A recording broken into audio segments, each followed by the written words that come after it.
Now, let me see, this meeting is being recorded. Mhm.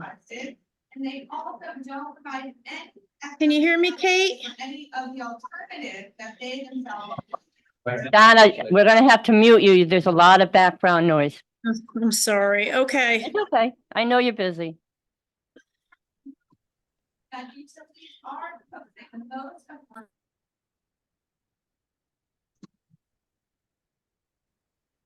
Yes, I think so. Yes. All right, welcome everyone to our town council meeting. Please call the meeting to order and please rise for the Pledge of Allegiance.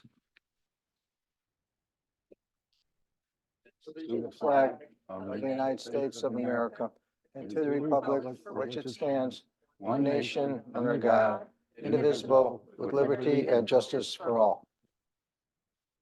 Roll call, Kate. Councilor Atkinson. Here. Here. Here. Councilor Pianessa. Here. Councilor Prusen. Here. Councilor Rosso. Here.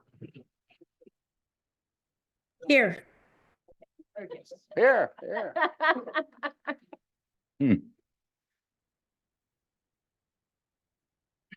Okay, thank you.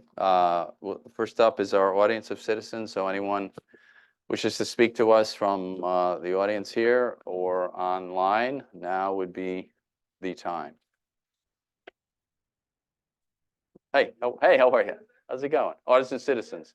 You want to speak? Oh, come on up. Perfect timing. Couldn't have been any better. Didn't even have to sit down. Look at that.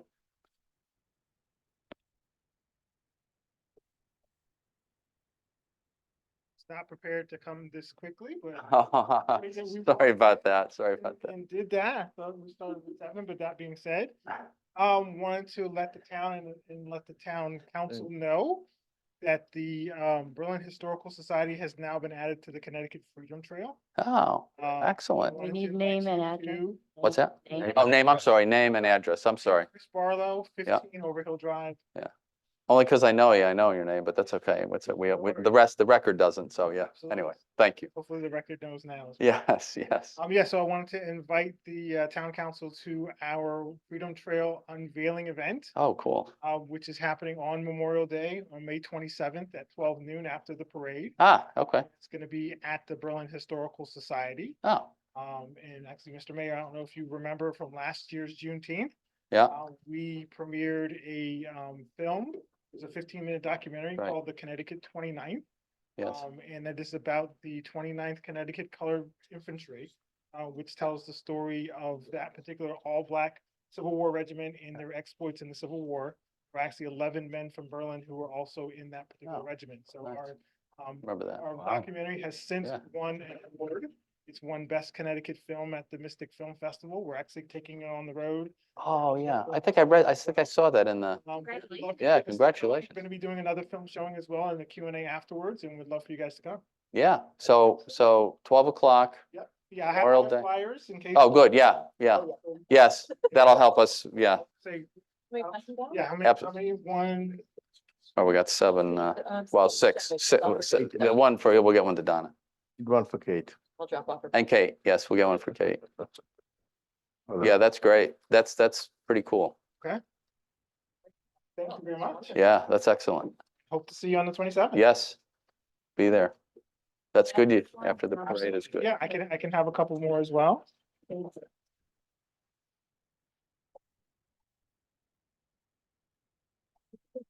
Thank you. So folks, That's what I have to say. Thank you. well, thank you. Thanks for coming. Yeah. It's excellent. Yeah. That was the best one we've heard all year. Yeah, there you go. Yeah, that's a good one. Yeah. Yeah, Thank excellent. Yeah. Chris, no complaints about anything? Wait, never mind. We won't go there. No, we're good. It's all good. It's all good. It's all positive. Excellent. Thank you. Anyone else? Audience of citizens, come on up.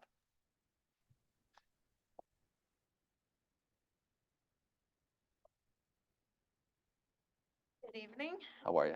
Good. How are you guys? Good. Imelda Mangelo, 86 Devonshire Way. I come to ask a request. Sure.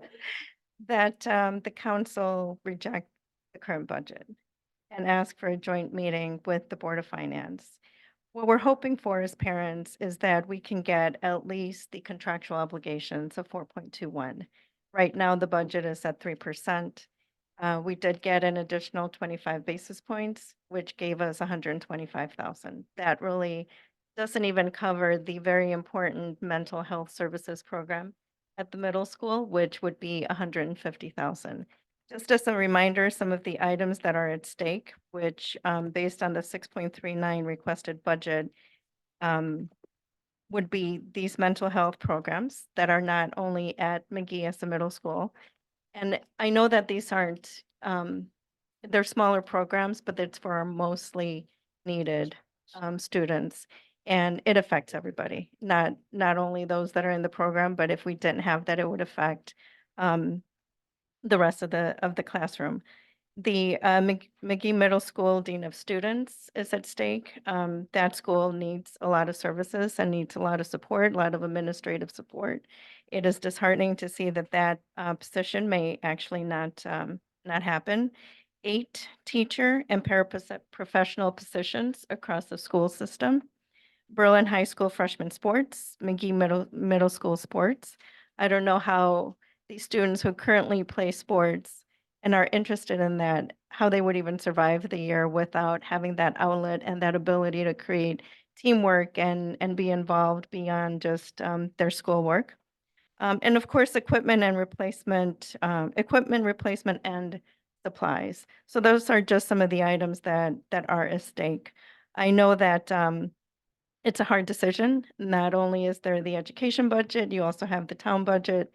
And I know that there's the mill increase. As a taxpayer, I understand all that, and I understand how you would need to balance it all.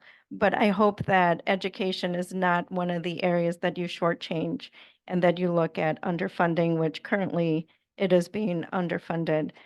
So I do ask you that you consider rejecting the budget. And hopefully during that section of discussion, I, as a citizen of Berlin, would like to hear from each of the councilmen and women what their position is currently with the budget. So hopefully there could be discussion and for all of us to be able to hear how everyone feels, with that. So, Thank you. Can I ask you a question? Do you work in the school system? I work at a school in higher ed. Oh, not Not here, right? in You this work in school system, yeah, in another So town. maybe eventually I will be able to. Oh, slide over here. All right, there you go. Hopefully it'll be a lot closer for you. Yes, I'm a very poor Excellent. No, that's all good. Anyone else? Audience of citizens? Yes.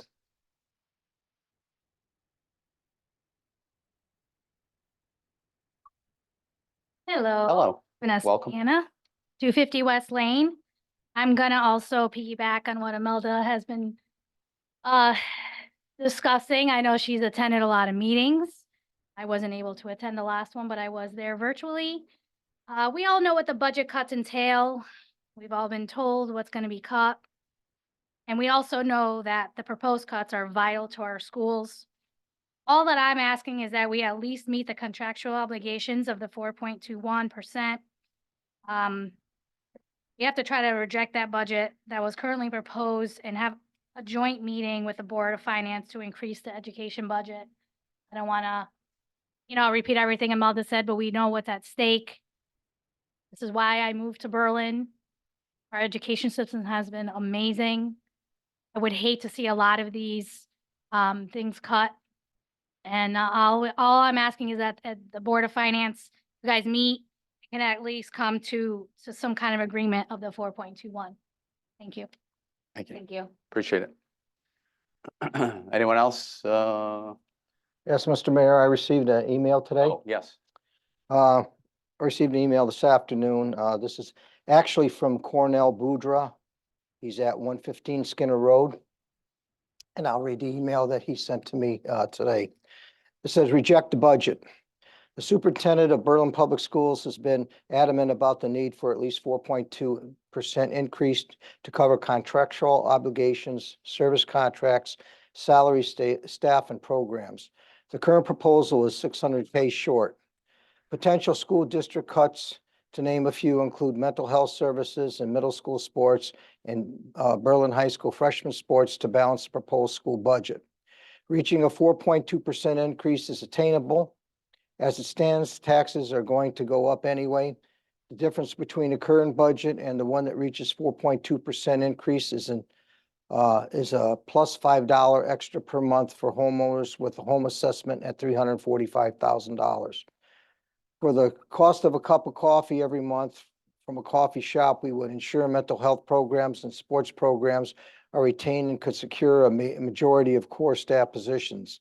Like I said during the last council meeting, this is a bad budget for the schools. It doesn't meet our schools' obligations, and it doesn't meet the Board of Education's budget ask halfway. I am asking the council to reject the budget and go to a joint meeting to add money to the schools. We can do better. Our children deserve it. All right, thank you. Thanks for reading that. Anyone else here, or no, I don't see any hands up online there. Kate, do you? Mayor Mark? Yes.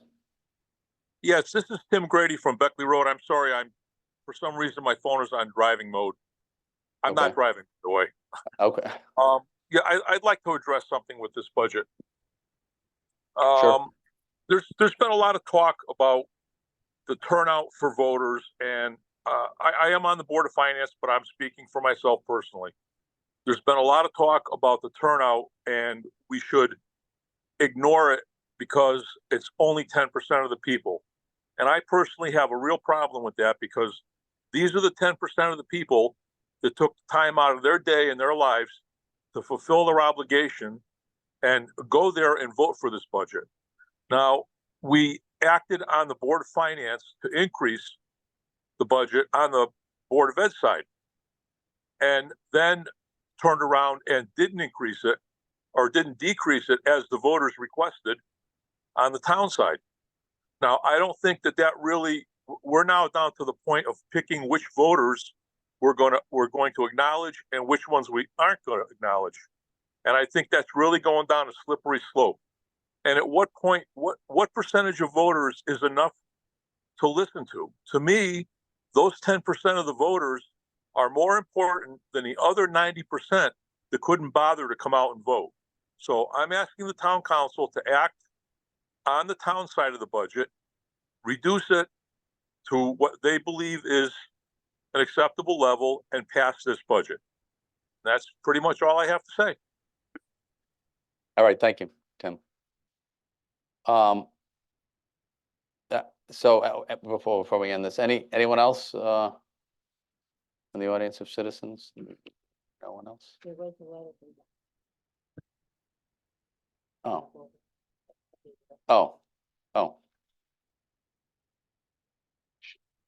Did she want that read? Okay, we'll read it. We'll read it.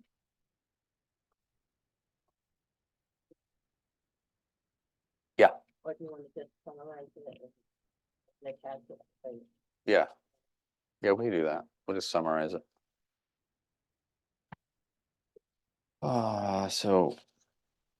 Yeah, this is a letter from Donna Bove, 85 Steepleview Drive. This is to the Berlin Town Council. This is regarding the Commission on the Aging opening. She can't attend the meeting tonight, and she's talking about so we have two applicants for the Commission on the Aging. Last time we reviewed the two applicants, one had attached an extensive resume, one didn't. So we asked to come back to this meeting for the two applicants, and that the second applicant, or one of the two applicants, just flesh out a little bit more about her background, so we could have a fair comparison. And she writes that when she's talking about the way we select commissioners, that it's different for this. She mentions, I think one of them came in earlier to hold off and wait for another candidate that some council may know submits their application, delays the commission filling their seat. There are there's still other commission vacancies. Unfortunately, people don't volunteer as much as in the past. She's been, one of the ladies has sort of lived in town for many years and has volunteered in many capacities and has attended the Commission on the Aging meetings in the past. So people who volunteer for recommending only commission doesn't want to deal with the time delay and back and forth. She met Jerry at a meeting, which is one of the candidates, for the joint meeting of the Park and Rec and Commission on the Aging. She had attended other meetings before that. She was requested, yeah, the initial application, because we did have that, she mentions that documentation, we asked for some more from the applicant, Jerry, that she's talking about. So they did provide one. We'll review it tonight. She requests that we consider the timing of the application, assuming a party affiliation is not required. In this case, and that you point the applicant she's speaking about is Jerry Russell to the Commission on the Aging. I have no doubt with Jerry's direct participation, the commission will be served better, or will be better served. So, you know, that is her feeling, and but I guess and we appreciate the comments, but I think we always try to be fair to our applicants. And, we had two there. We could have gone either way, I guess. But I think we thought it was fair that we had the additional information on the applicant that she mentioned so we can make a fair comparison. Timing, understood, but we've waited on a lot of openings. There's other folks that always come forward and want to apply for different seats. So we try and do the best we can. And I think now we have all the information. I myself have I spoke to Barbara Gumbats today about it myself. So, I think we just wanted to be fair to both applicants and have the most information that we can get and make the best decision. First and last who applied, I get it. I mean, we have gone with that sometimes if we, don't have information, but a little bit different scenario, but not any different than what we've done with other folks. So we're not treating this selection any different than anybody we put on commissions. I just want to make that clear. But understand now we got some more information to consider when we vote on that later. So appreciate that, Donna. All right, anyone else? We good with the audience of citizens, Kate? No one's out there? Yes. Okay, we'll go ahead and close that. And I just wanted a couple quick things on the mayor's update. I do want to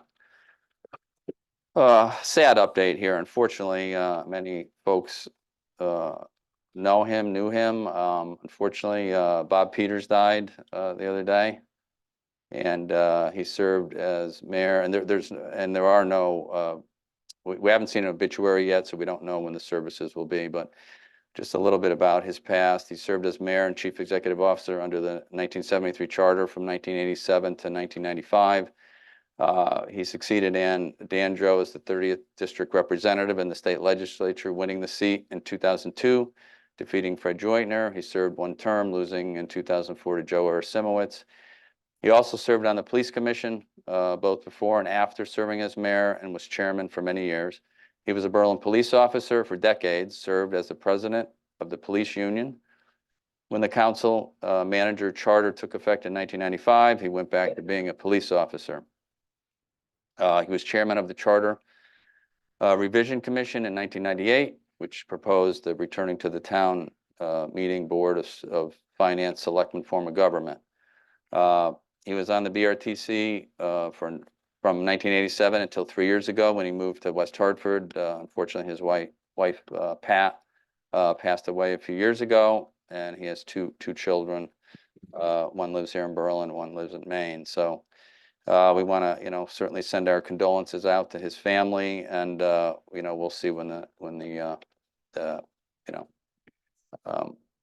the ceremony is set. We haven't heard anything about that yet, but we wish the family well, and a lot of service to the town from Bob. So sorry to hear that sad news. Sorry to Mr. Mayor, yes. speaking more on Mr. Peters and Yes. his family, they were members of our church, and I Okay. know Bob, and I knew his Yes. wife very well. Good contributors, did a lot for the church. I mean, he, obviously Pat's missed very much, and I'm sure that Bob will be missed very much by the people at the church also. Yeah, thanks for that. Yeah, it's never funny to, so a great volunteer to the town and to his church too. That's great to hear. All right, so one other thing I just wanted to mention, folks, just as a comment, I'm just going to mention it now. So we have a little issue that we're working on. I just wanted to tell the council, and myself and Donna met with Jeff Mattson the other day. So just so you know, we spent a bunch of money paving the driveway for the firehouse, Kensington Firehouse, and there's been an agreement between Mattson Rugs, that piece of property, and the fire department since 1970s, I guess. So it's, I think, according to Jeff, probably coming to the end. He wants to lease his building and maybe stay there for a while longer. And so the agreement's coming due in June, and it just, we're going to have some discussions with him. We'll certainly talk about it in the council at some point. It's just a discussion with him. Some of the property, the agreement that they've had for many years, it's actually part of the driveway out to Farmington Avenue from that property. So, we're going to try and work with him and hopefully come to some agreement to keep the fire department exit where it is, because we could move it over a little bit more towards the underpass, but unfortunately we've got a cable signal box there, the signal box for the lights, and there's a telephone pole, and it's a state road. So we all know, well, DOT's here, so I don't want to say anything against DOT, but we know how hard it is to deal with DOT. Not present company excluded, of course. So it just would be complicated. So we're trying, and he wants to work with the town too. So it was a friendly meeting, and we're working on that. We'll bring some, I know Jeff may be involved, and I know Roche, we've talked about it a little bit. Just trying to come to a friendly resolution. Hopefully we can, with both parties, keep the fire department where they are, their access, and hopefully we'll help him out with what he's looking to do as he perhaps moves on from that building at some point in the near future. So anyway, that's just some discussions we had and went well. So we'll continue on that as we get down the road. So with that, we'll go on to our meeting agenda, and first topic of new business. Roche. Good evening, Mr. Mayor and the council. So, no 20 items on the consent agenda this time, so just one donation. We put it together. Accept the donation from Berlin Animal Control for $95 and supplies gift card for $105. Okay, thank you. Second on that. Everybody, if we have no questions. Oh, yeah, where's the motion here? I'm sorry. Here we are. Yep. Move to accept donations to Sorry. the Berlin Animal Control donation account for $95 and animal care supplies and gift card valued at $105. All right, thank you. Second on that? Second. Thank you very much. Any other comments or questions? Hearing none. All those in favor? Aye. Aye.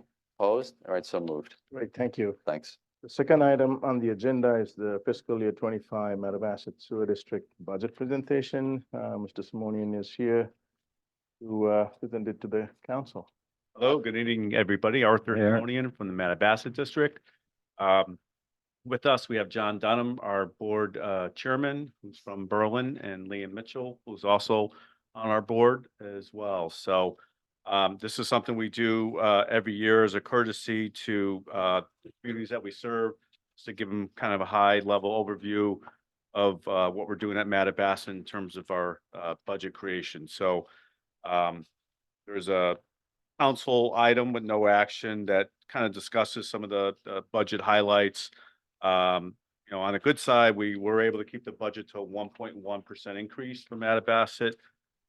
Some of that was driven by some of the higher costs are driven by pension costs and labor, but our debt services are down. We've refinanced part of our long-term debt when the interest rates were lower during the COVID times. And also our debt service is coming down as well. And we also trimmed some other items in the budget. So it's about a $200,000 increase on excuse me, a 216,000 increase on a $19.9 million budget. So, kept that, in check as much as we could. Some of the drivers that we don't have as much control of is obviously our pensions, is driven, by the state. And also, medical insurance, we did, anticipate about 8% increase in medical costs. Salaries are contract, but I think we had that at about a little over 3%. So, we kept that pretty much in check. We have done a lot on the electricity side. So even though electricity costs have been going up, we are in a fixed contract for generation for another year. But the transmission distribution went up 47% last July from Eversource. Nothing against Eversource, but I think there was a lot of significant increases in distribution transmission costs. So we actually are, we have looked into some other methods of generating electricity. And we also have a demand response program that generates a couple $100,000 a year revenue. So we put our generators on the grid to help offset some of those higher costs. So this year, actually, our electricity budget only went up a small amount because we actually saved some money with some of the savings and some of the energy programs we did into as well. So some of the other highlights on the budget, I do have in your package. It's called budget notes. And I talked about the increase in the overall budget. Operating debt budget went up about 1.3%, and the capital budget went up about 1.1 over last year. Berlin's still benefiting from the addition of Middletown, who joined the district fully in 2015. So this year, that's about $149,000 credit. And I believe they received, I don't have the sheet right in front of you, but it may be in the back of your package. Yeah, I think that was New Britain, but Berlin has received they're going to receive in total, let me see if I don't have my glasses on, but I think it's about 2.5 million. It's on the second to the last page in your package. When all said and done in 2020. Correct, 150 this year. And you're also benefiting from the interest too as well. So we're investing that money at $13 million. So this year the interest rates are pretty good. So of the 149,000, 23,000 was interest, which is good. So on the kind of downside, we've been seeing some higher flows. We have letters that have gone out to our communities about the higher storm flows. We've had, I think it's 7 wet weather events that exceeded our plant's capacity since September. Pretty record breaking in terms of storm events. So, and it's not just Berlin, but a lot of our communities, New Britain and Middletown have had higher flows to us. And as a result, we had to have partial bypasses. And so, with the change in weather events that we're starting to see, it's probably important to pay more attention to the I&I issues. You'll see that mentioned in my documents, but New Britain's got this New Britain Flush program that they started. They did a presentation for Mattabesset a while ago, and it's actually already shown effects of reducing their flows. Their 5-year flows, we look at a 5-year average for this current 5 years to the previous 5 years actually went down. Berlin's actually went up. New Britain's assessment went up 0.3% this year. Berlin's assessment went up 12.6%. Mostly just driven by higher flows and the fact that the storm events have been occurring more often. So, 12% is a pretty significant amount, and no one wants to see that, obviously. We're working with Berlin on trying to get more pressure put on the communities that are being served in Berlin, Kensington, and Worthington as well. We're trying to set up a meeting, a technical meeting to go over some things that hopefully could be done in the next couple of years to bring those numbers down. So I know that's, Berlin is not just the only community served. You have 2 other districts. So it's got to be really a group effort to make an impact. But that's certainly, something that the state's going to be putting more pressure on us too as well. When they see 7 wet weather events in 9 months, they certainly don't expect that to occur very often. And so they're going to ask for reductions in I&I, which is the infiltration inflow, and also, possibilities of doing something further at our plant, which is probably not possible, at this point. So, we'll talk more about that, obviously, from the technical level. But, those are some of the kind of drivers in our budget.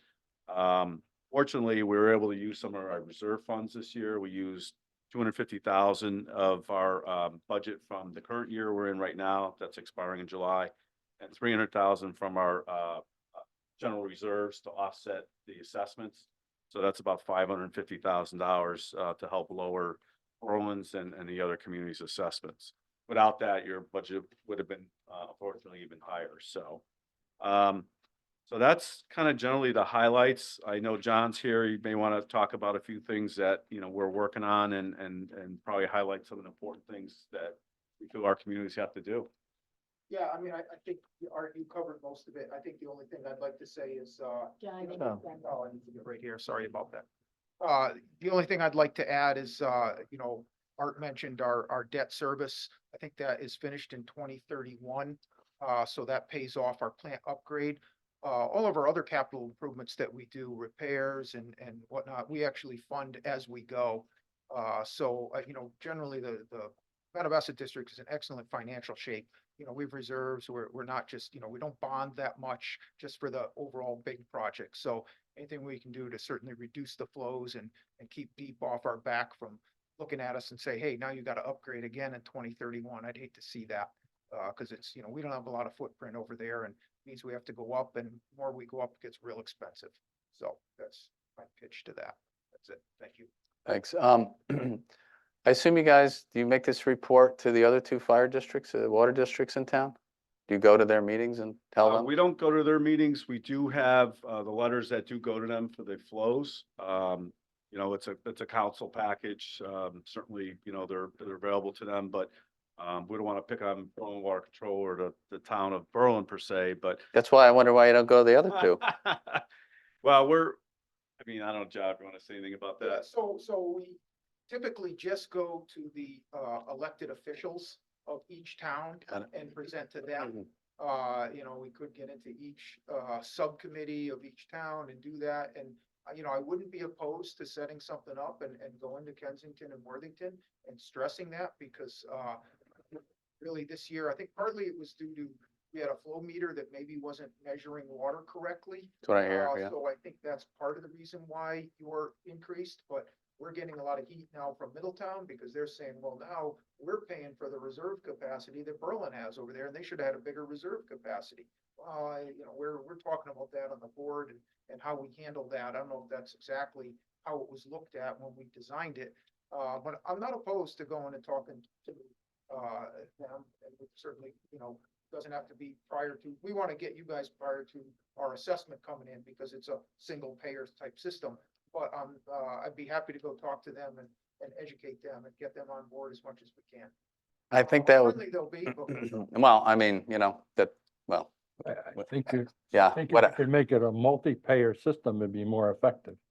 Yeah, Because Berlin seems to bear the brunt of the whole thing, and they are elected officials. They're a quasi-public organization created by the state legislature, and they have a meeting and they elect officials to run it. We did look into that about a year or two ago. We had our attorneys on both sides take a look at it legally. And, certainly from a legal standpoint, there was really no driver for us to go ahead and do it that way. But the other point is that there's connections from really Berlin Water Control into our trunk line. There's no direct connections from Kensington. They go through Berlin Water Control system. So, and certainly metering flows and things like that could be a challenge to try to get that worked out. But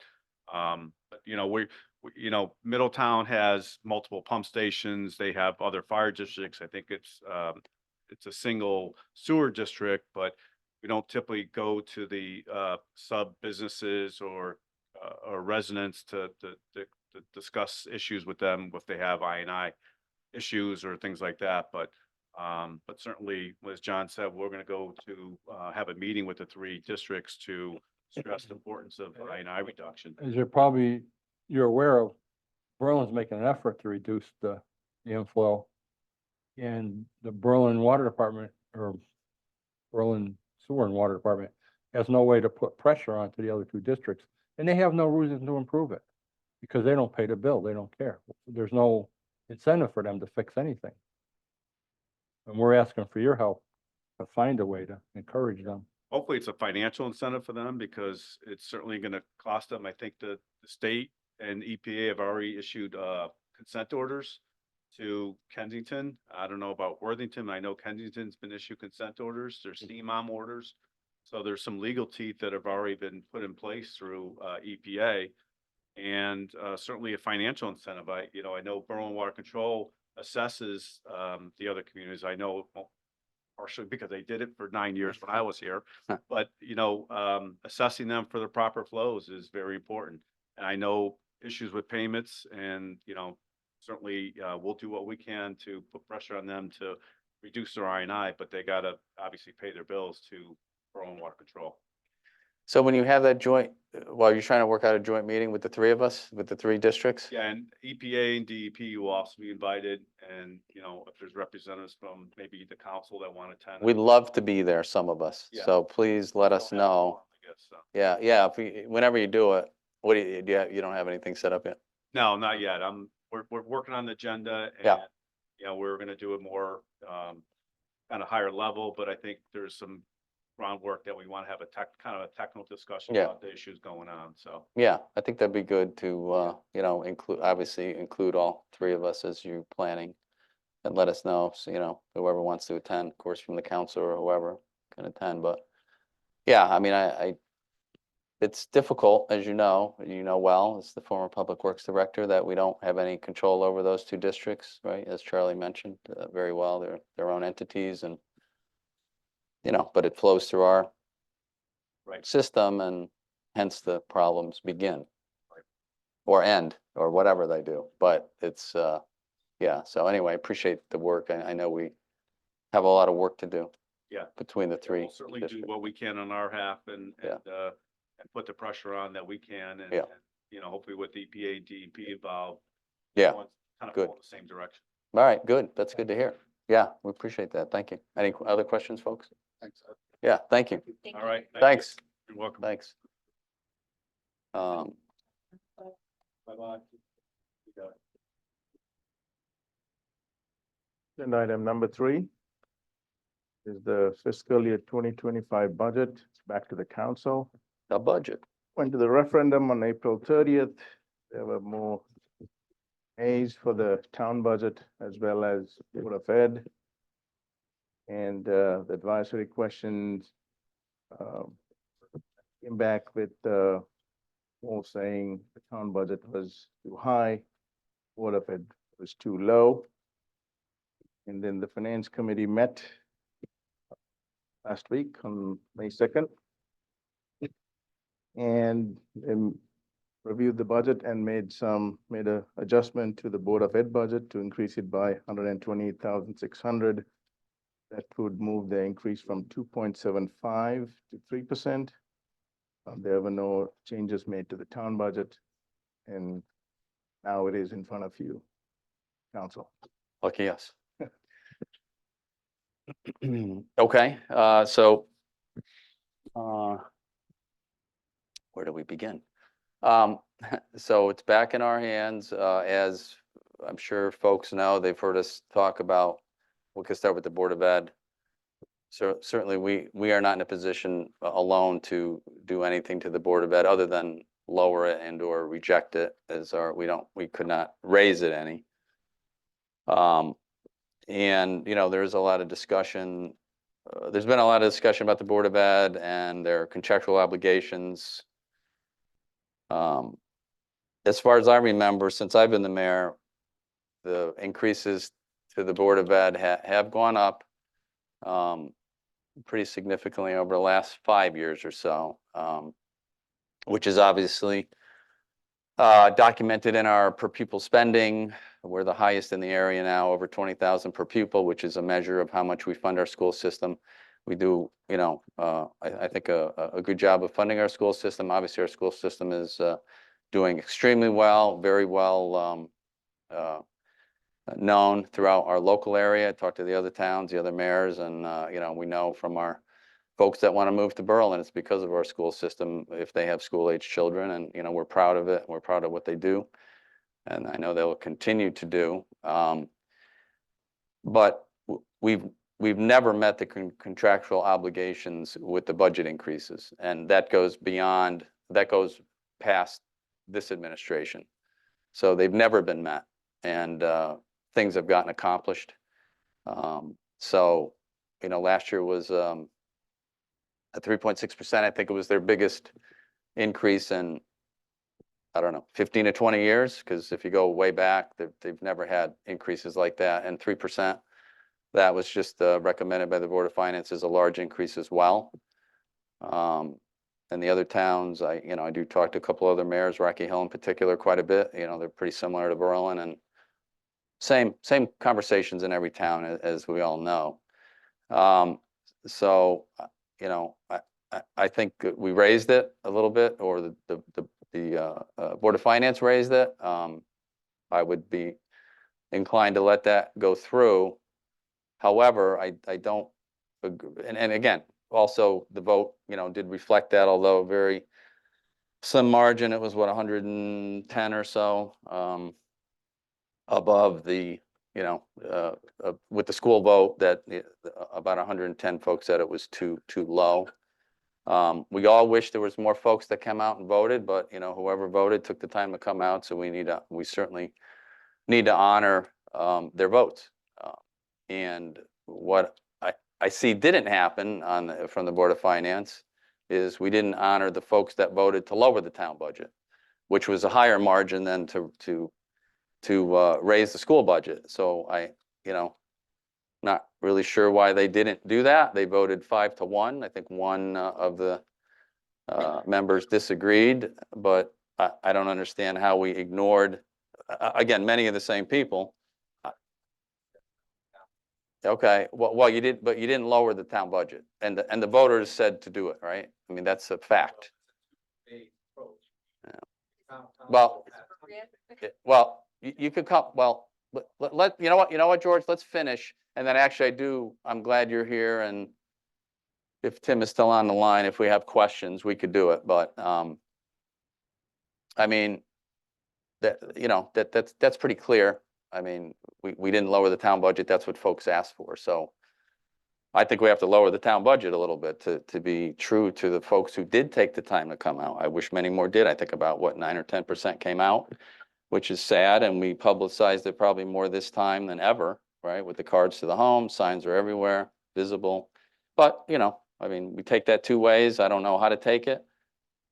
Some folks maybe aren't paying attention, and, I guess I take it, my opinion, just strictly my opinion, that if we don't have a groundswell of people coming out, probably means most people are not upset about things. And the votes were very close on both sides. I mean, so, it's hard to get the direction from the voters, which is what we want. We would like more direction from them, but what they have given us, I think we do have to, listen to. So I would suggest we do lower the budget a little bit on the town side, and I'll just put it out there so we could discuss this. I would take 50,000 out of the storm-related overtime. That's the money that we have. That of course we didn't. The last 2 years we haven't spent much of anything. It hasn't been many storms, and that's money that we would certainly, add to the budget in the new fiscal year. If next winter we have a bad winter, of course. I think we're looking now at about a $2 million surplus for next year. So there is plenty of money. There's certainly plenty of money in our, our account balance, our fund balance, and there's going to be some overtime, some surplus for that. I would take the 200 grand out of the local match for grants, and we could use the surplus for that, obviously, as we go forward with the grant money, whatever grants we think. So we're not really, and I don't think we typically, that's a newer account anyway, and I don't think we put money aside like that. So that's 200 with the 50 there is $250,000. That's what I would suggest we reduce it by, which kind of evens out what went to the school system of about 130, 140, I think, and then maybe just a little bit more. That's what I would do. That's what I'm suggesting we do, which would give us the, you know, the answer that the voters were looking for. We did lower the town budget, and I don't think either of those two amounts are hurting anything on the town side.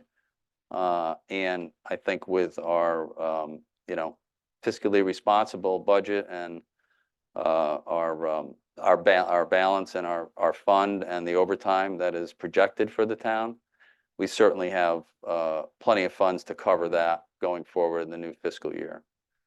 I might add too, you know, I didn't touch the, you know, I didn't think we wanted to take the police overtime out, but I know we gave them, I think in the budget this year, we talked about the police overtime. It was, I forget the amount of the police overtime. What is it? Oh, here it is, right?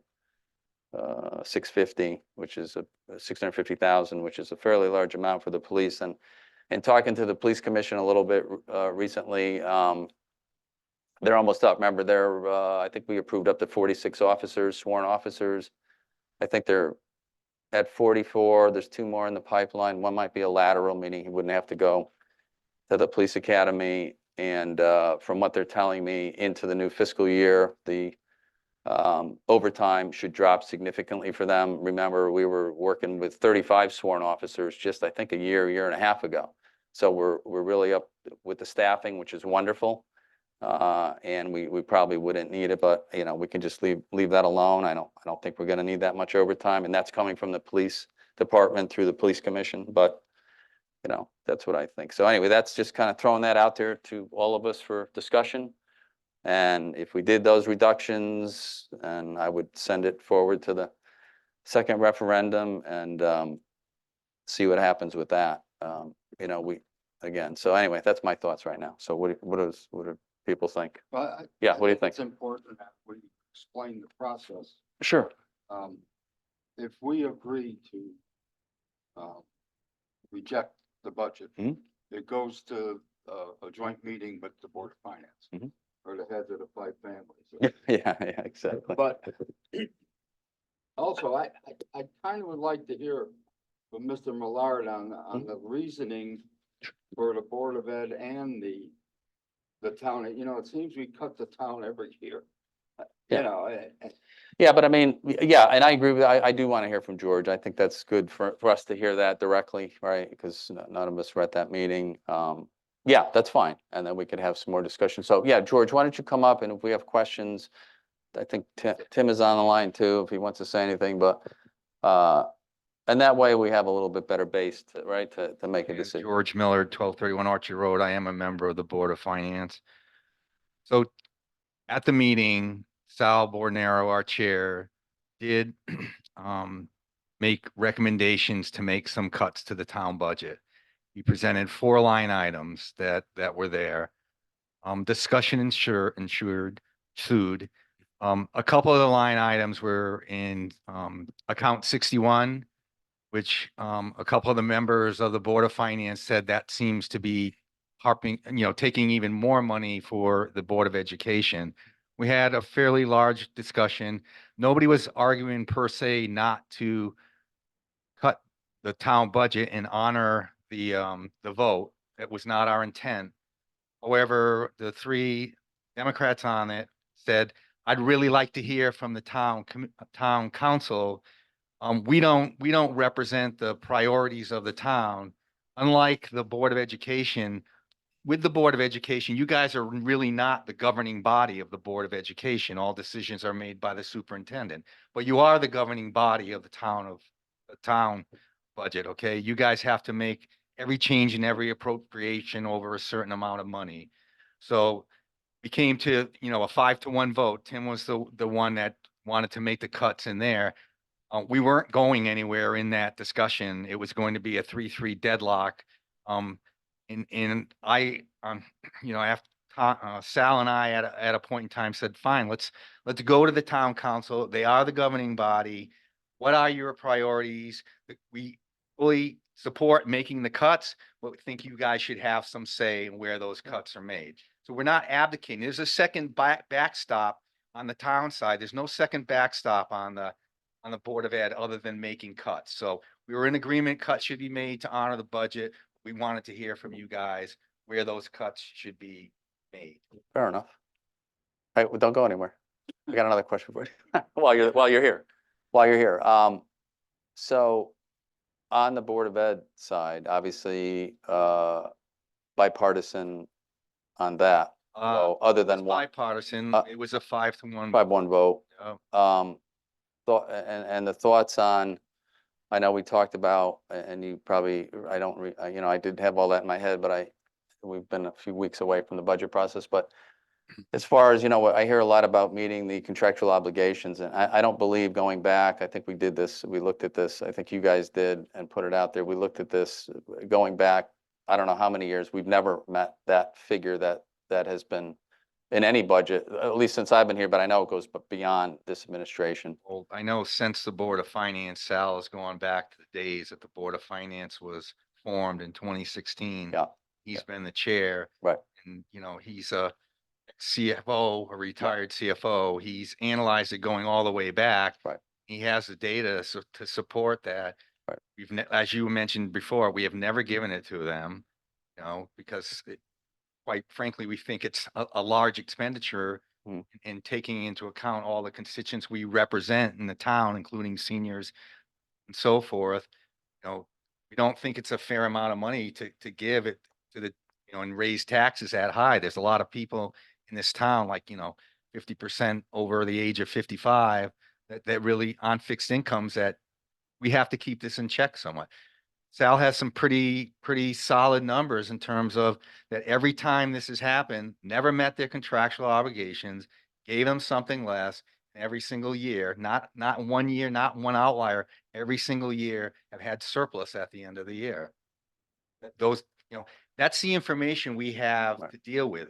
We're not privy to their day-to-day activities and, all the transfers they make and the reasons why they make them, whatever. That's not shared with us. So we don't have that information. And what we went through just trying to find out where the cuts were actually made. We started a new budget in July, asked for the information, and you finally had to ask it at a March meeting before we even saw anything per se. So the information wasn't forthcoming. We have to go with the data that we have. The data that we have is per pupil expenditures in the history of what their ask is, what they received, and where they ended up at the end. So we're applying that same regiment and, formula to come up with this budget at 3%. We were all, several of us were happy at 2.75 personally. That's really where we think the number should be. But, we were able to come up with another 0.25% to help a little bit, but we didn't want to do that. Trying to keep in check the budget increase. Also, given that a lot of people, 70% of the taxpayers got hit pretty heavily last year with the reassessment. You got to understand there was a transfer of money that came from the commercial side into the residential side. We slammed the residential people last year. We wanted to keep this mill increase as small as absolutely possible and meeting the commitments that are needed to keep the town running and the Board of Education running to our high standards that we have. Yeah, okay, no, I appreciate that. And I guess where some things get lost in the translation here with the budgets, it's frustrating to me, and I'm sure many of us, that, as you said, I mean, we give them their lump sum of money, and which with Department 61, which is not their operational budget, but it's facilities and some other things, that's about 64% of our budget that they receive at this point. And it's up to them. I mean, much like we do on the town level, I mean, they do the same thing. They transfer money where, we have surpluses at the end of the year. We may have a surplus at the end of this budget year. We have surpluses during the year in different departments. And if we, Woody needs a new tractor or somebody needs this broke down. I mean, we transfer money all the time from department to department with things. I know he does need a new tractor. I shouldn't have said that, but no. I mean, it transfers around all the time. I mean, that's what every entity does. I think we all do that in our household budgets too. And the same with the Board of Ed. I mean, we give them a lump sum. We have no right to tell them what to spend it on. So quite frankly, when they, I guess what disturbs me the most is I thought we kind of got away from the cutting the sports thing, because when I first took office, that was their thing every year. We're going to cut sports. We're going to cut sports. They never did, thank God. But that's up to them. That's up to the Board of Ed. So the people need to lobby the Board of Ed. They choose what to spend their money on. It's not just come back for more because we can't move it around. They can do whatever they want with their funding, just like the town does. And I will say that other than this amount to the town, last year, the Board of Ed got 3.6%. We got 0 to the town, 0. And that's pretty much been the case, to your point, Peter, about cutting a little bit out of the town. The town's taken much less funding over the years, and you could see the percentages rising on the Board of Ed side. But it's up to them what they do with their budget. It's not just come back for more and more. You gotta, and they've been doing it. They've been doing a great job of it too. I mean, I guess that's the thing I see. The school system, I mean, we had a great report from Julie, the president, at the March joint meeting, right? How all the great things are going on in our school system. It's wonderful.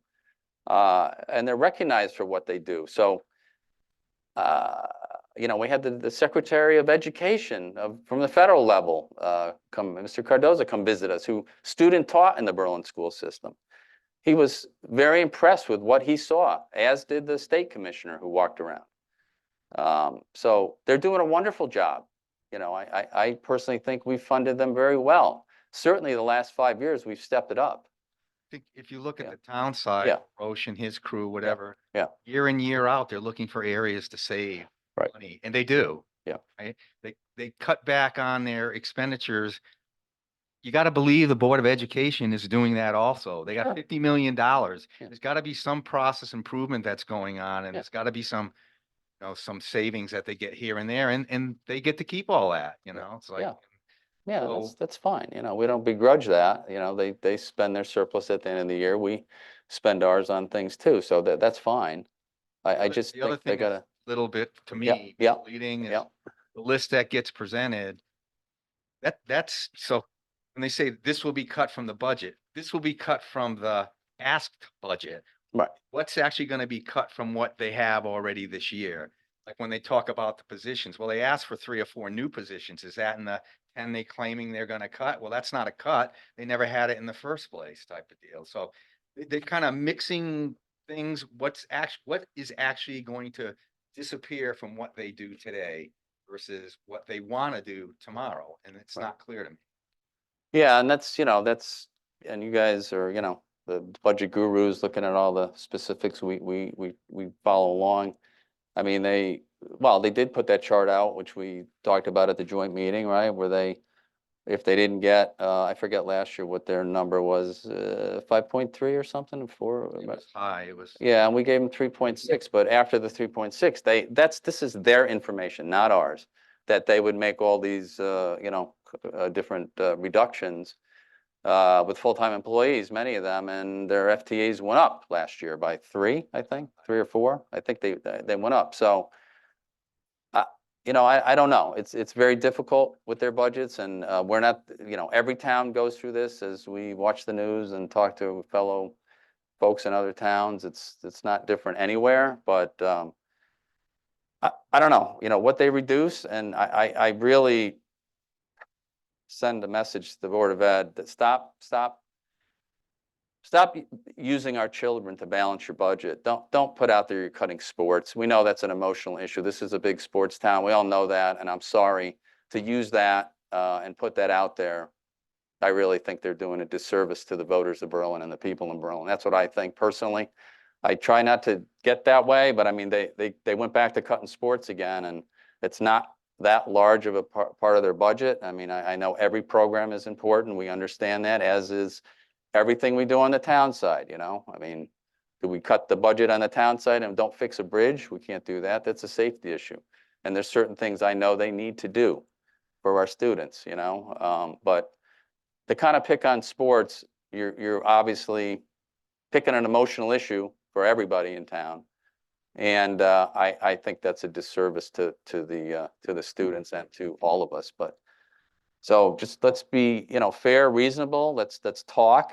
And I think we've done some of that through the years. Talk to the Board of Ed. You know, I know we've had some offline meetings and tried to figure out what they needed and, you know, what we could provide to them. And George, you did say it, that it was a big tax increase last year for a lot of folks. I mean, folks' tax bills went up some places 20% or more, you know, depending upon.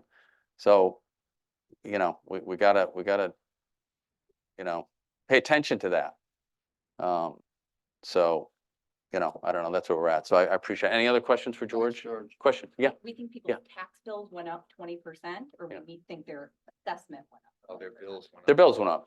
I mean, bills went up $1,000, you know, out of your pocket, $1,000, depending upon the value, you know, which The is, assessments will be very, very high. Like I said. yeah, Mine yeah. did as well. Yes, There was yeah, a shift yeah. from commercial, so somebody had to pay that. Not only did we have a budget increase, but we had that shift from commercial Yeah. to residential. So commercial net overall paid less in taxes. Yeah. They actually got a break when the mill rate got reset. Residential went up quite a bit.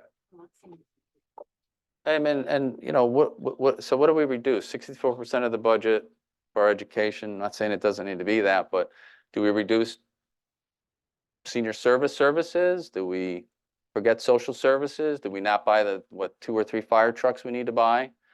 You know, as this continues, we're pretty much close to 70% of our budget will go to the Board of Ed. Where does it stop? 80%, 90%? Maybe the whole budget, you know, in about 10 years. Well, I mean, if you look at their increases, if we're talking 3 to 4% every year, we're not that far away from 70, right? And that's, you know, what do we not provide for the other 20,000 people in I town? think you hit on, right? Yeah, I think yeah. the educational system is Yeah. the lifeblood of a town and a community. Absolutely. Especially in Connecticut. That's, So I think it's hard to say, yeah, Right. you know, people are moving to Berlin for the school system without then adequately supporting that school system. right. I think superintendent and the Board of Education, and I would just say, I think, you know, hey, I'm the new kid on the block here and I get it. I've lived in town for 10 years. My kids have been in elementary, middle, my daughter's going to high school next year. But I get it, I'm the new kid in the block here. That's all right. You're here with us. It's but- okay. Yeah. But I'm not an idiot, right? And Yeah. I've been a- No, not at all. for- Yes. Yeah. For many, many years. Yeah, So, sure, you know, I sure. think it's hard on the one hand to say Berlin schools are great, right? And we Mm-hmm. spend more per pupil. But that's what's bringing people into this community. And I think Absolutely. the people who are best positioned to determine what our schools need are the superintendent and the Board of Education. Mhm. I don't like what it seems to be, which is this like us, them Mm. rhetoric. Like the last time I Agreed. checked, we're all Together. public servants here. Right. Like everybody wants what's best Yeah, no for the doubt. town, but there seems to be a lot of back and forth, no offense, between the Board of Finance and the Board of Education and the way that people talk about each other. I think it's really tragic because I agree with you. I think there's a lot of opportunity for people to talk Mm. and find a common ground. I really do. So that part of it has been a little disheartening to watch. Mm. But I'm also a grown-up, so let me not be naive. But I think if the superintendent and the Board of Education are in the best position to determine what our schools and our students need and our teachers need to maintain this wonderful thing that keeps bringing people back to Berlin and keeps our property values long-term high, right? Which is what I think everyone as a tax-paying citizen and owner of property here wants, right? Is for, you know, our property values to maintain their value, like you have to fund them adequately. I don't think. What's adequately? Well, I don't interrupt me. It's not done. Sorry. That's rude. You know, I would say 3% is not enough. I don't think that 3% is enough. People can disagree with me, but that's how I feel about it. I appreciate what the mayor did with the town side of the budget because I do think that we need to listen to the voters. I don't know that I agree with them on this issue. But I think that the vote should be given the respect. So I appreciate the suggestions that you made. I think that they make sense. But here we are. But I would say still, I think education, 3% is not enough. And that's my feeling. Okay. Based on the fact that we have a history, the superintendent saying he needs 4 or 5, whatever Tamika's contractual, saying they're in the best position, have never gotten it, yet have surpluses every year. How does that come back to what? Not have a $2 million surplus, but like sitting in an account? We may, but we, yeah, at the end of the year, we don't know yet. We Oh, are. yeah, we are. Well, And we That's use- why we're taking some out of the budget. But there's a big there's a big difference in where that money came from, okay? That was COVID money sitting in funds, waiting to fund renovations at the school. Interest rates went from 0.25% to 4%, but it earned us a boatload of money. That's where all that money came from, and we're using it judiciously. We've cut as you notice, we cut $1.38 million out of capital on the town side budget and are using that surplus to fund that in order to keep the mill rates down. We have done that for the last 3 years, while we've had this fortunate spike in interest rates, and we were able to generate that much more interest in the money, earning on the money that we had. A lot of it being the ARPA funds and so forth. That's a good point. All right, you know, we always seem to discount, I guess I don't get why we discount the per pupil spending. That just another thing. I mean, yes, it is. So the Federal Department of Education, the State Department of Education, that's what they use as a measure. And we were around 15,000 per pupil 3 or 4 years ago. We're at 20,600, 800. That's more than Glastonbury, Newington, all the towns around us. We're the highest in our area. So we made a conscious effort over the last 3 to 4 years to raise the bar in funding our Board of Ed. We have, and 3.6 last year was the biggest in 20 years that I saw, if you look back. And 3%'s bigger than most of them too. I mean, you know, we've consciously made really strives to give them a fair budget. And if they end up with a surplus too, then they spend it, and that's fine, you know, but it's like up to them to move that around and do what they need to do with it. I mean, I just don't know. 64% of our budget, all right? That's a large chunk, and that's not any different than any town. But we are higher on that per pupil spending, and that is a measure that is used. You know, that's the measure. They don't want to use it because it's high. It makes us look like we're giving them a lot of money. I think we're giving them a fair amount. I'm not saying a lot. I'm just saying I think it's very fair. If you look at all the districts that, I mean, you know, people talk about Glastonbury, Rocky Hill. You know, I think we're better than them. Obviously, we're funding better than them. And our test scores actually are showing it too. Test scores are going up. It's great. I mean, we're doing, you know, if the schools were falling apart and, you know, test scores were in the dumps and, you know, we're losing teachers, but that's not the case. So if we weren't funding it properly, we would know that. We would see that, not having to be on the Board of Ed. We would see it with our, you know, students, our kids that were in school, and you know, we would note that. So you know, I see a lot more positives than negatives with the budgets that we have been giving them. That's what I see since I've been sitting here. It's never enough for any government entity, whether it's federal, state, or local, let's face it. It's never enough for the town. It's never enough for anybody, but you work within your budget, and they have, and they've done well, really, as has the town done well, you know, within our budgets. We're fixing things, you know, we're fixing roads, we're doing what we need to do. I mean, what do we do? We can't, you know, we have what? I don't know. How many seniors do we have, Barbara? 8,000 seniors in town, maybe? Yeah, me too. I'm one too, but what? So, I mean, you know, we have a population where we have to service with them and all the other things we need to service. So that gets shuffled aside, you know, and I think a lot of times in the discussion with the public, I think we, you know, unfortunately, everyone's focused on the school system has to be positive in town, but so does the rest of our town services, or no one's going to want to come here just because the schools are great. But if they call the fire department, their truck breaks down and they can't put their house fire out. So, I mean, there's, you know, as the council here, you know, we need to look at the whole town, right? I mean, the Board of Ed, that's their job to look at the Board of Ed, and that's their expertise, but we have to look at everything. Part of it's staff, but part of it's the rest of the town. Economic development, that's how we're raising our revenue. Our revenue is up this year because of the development. So take a little bit of the burden out of the taxpayers. God, no one else does. The state doesn't take the burden off of us, nor does the federal government. It's the only thing we could do to, you know, keep people, you know, somewhat financially stable in town, is try and keep our mill rate reasonable while our town, you know, is doing well. I mean, I don't know how else to say it. It's always, I hear too much negativity in Berlin sometimes. I get upset with it. I think it's a very positive town. We're doing very well. You know, people do recognize that, most people do. But we need to, you know, we just need to be positive and work towards that end. And I think we do. I know there's the friction there. I think that's always going to be there with the town. You know, every town I talk to has that, right? Pretty much. So, you know, that's just the kind of the nature of the beast. But I think we're better than a lot of towns. I just saw where there's some demonstrations for whatever town yesterday on the news. I don't know, they're all picketing. But, you know, we've been pretty calm the last few years with, you know, the budget hearings, you know, people stand up and say their piece and everybody listens. We did the best we can. Anyway. You know, Mr. Mayor, Yes, yeah, overall, please. you know, I do thank the Board of Finance for what they have done as far as the budget goes. And, you know, what we've been looking at, what we've been going through. But, you know, a couple of things, one of the main things we need to look at, and, you know, it's whether it's the Board of Finance or whether it's the, you know, town councils, we put our political affiliations aside and look at what's best for the town and the people in the town and the students of the town.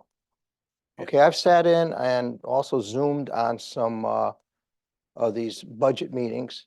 And one of the things, and I'm not talking about percentages of where, you know, the money is right now. I think you covered that very well, Mr. Mayor, but people, I'm going to put it nicely, people need to play nice in the sandbox. There's too much animosity between the director of the Board of Finance and the president of the Board of Education. And I've seen that at the meeting in at the Berlin High School, and I also saw it at the meeting, well, you were at the meeting there also, as well as Peter at the Board of Ed. The joint meeting we had. The joint meeting. Yeah, yeah. I mean, we need to focus in on the problem, and the problem is having an adaptable budget, which is going to meet the needs of the Board of Education and what, you know, what the Board of Finance comes about. And we need to focus in on that problem, not the people. We have a problem. Well, I shouldn't say a problem, but we have a budget we have to meet and work on, and that's what should be done. And not people attacking each other and trying to come to a resolution to the budget. And other people have witnessed this, and I have also had people approach me going out to eat. You know, I didn't even know some people from Manage. So, well, Mark, I know you're on town council. What are you doing about the budget? Go to the town meeting. You know, that's basically, you know, what the answer is. But I just want to, you know, give that little bit of implementation, what I've seen and what you know, we're working with this budget here. Hopefully we can come to something that's going to make everybody happy. Well, that's always a hard thing to. Yeah, it is, but I mean, Never doing I that. just wanted to, We can try. I just wanted to let you know what I've experienced and what I've seen during this past budget season. Yeah, no, I hear And you. I mean, you know, Mr. Mayor and some of the council members here, you were at the meetings and you saw what went on. Absolutely, buddy. Yes, please. Our elder statesman, please. No, yeah, right. Our counselor, I think, was there. Can I, Yes, you can. can I make a comment? Yes. I sit through so many of these municipal meetings. Okay, I yeah. have for the past 30+ years. God bless you, Jeff. Yeah. I also, and I also was an elected official for 8 years in Trumbull, 6 on the Board of Ed, 2 on Oh, the that's town right, council. yes.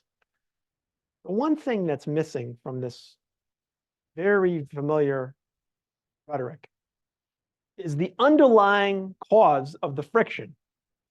The state of Connecticut, more than any other state in this country, is too reliant upon local property tax to fund public education. It is the big point. Yeah. Over and Yes. over and over again, we have the same conversations. And if you look at percentage of public education funded by state government, by federal government, by local property taxes, Yeah.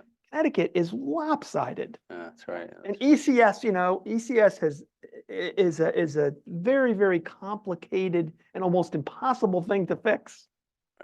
But it's the root of the whole problem, this friction that goes on. I mean, I remember when I was on the Board of Ed, people would come to meetings and say, you got new carpet at the end of the year. You guys had a big surplus. Like, okay, well, the carpet had mold in it. I got a mold allergy, so I could tell, you know?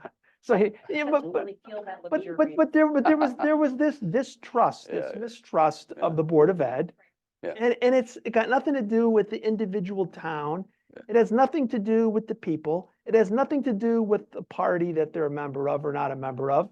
It has everything to do with the feeling that we gotta really, really pinch every penny because it's coming from our pockets.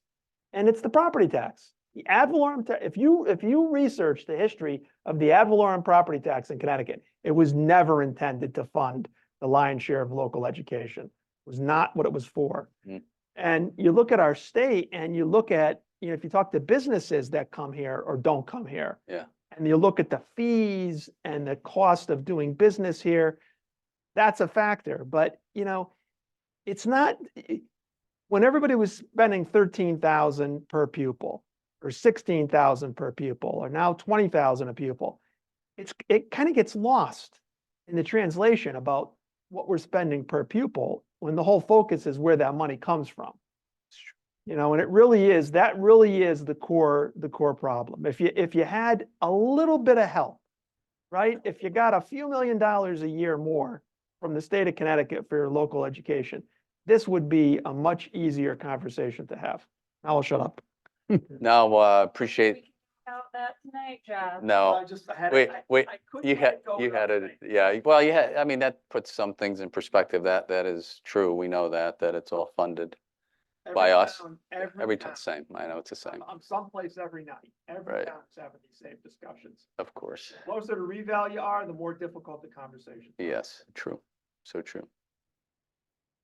Mr. Senior Statesman, what would you like to add to our discussion? Those of you who know me too well know my favorite saying is, it's not personal, Sonny, it's business. And I was taken with Mark's remarks. I went to the first meeting between the Board of Ed and the Board of Finance and us. And I quite frankly, I was embarrassed.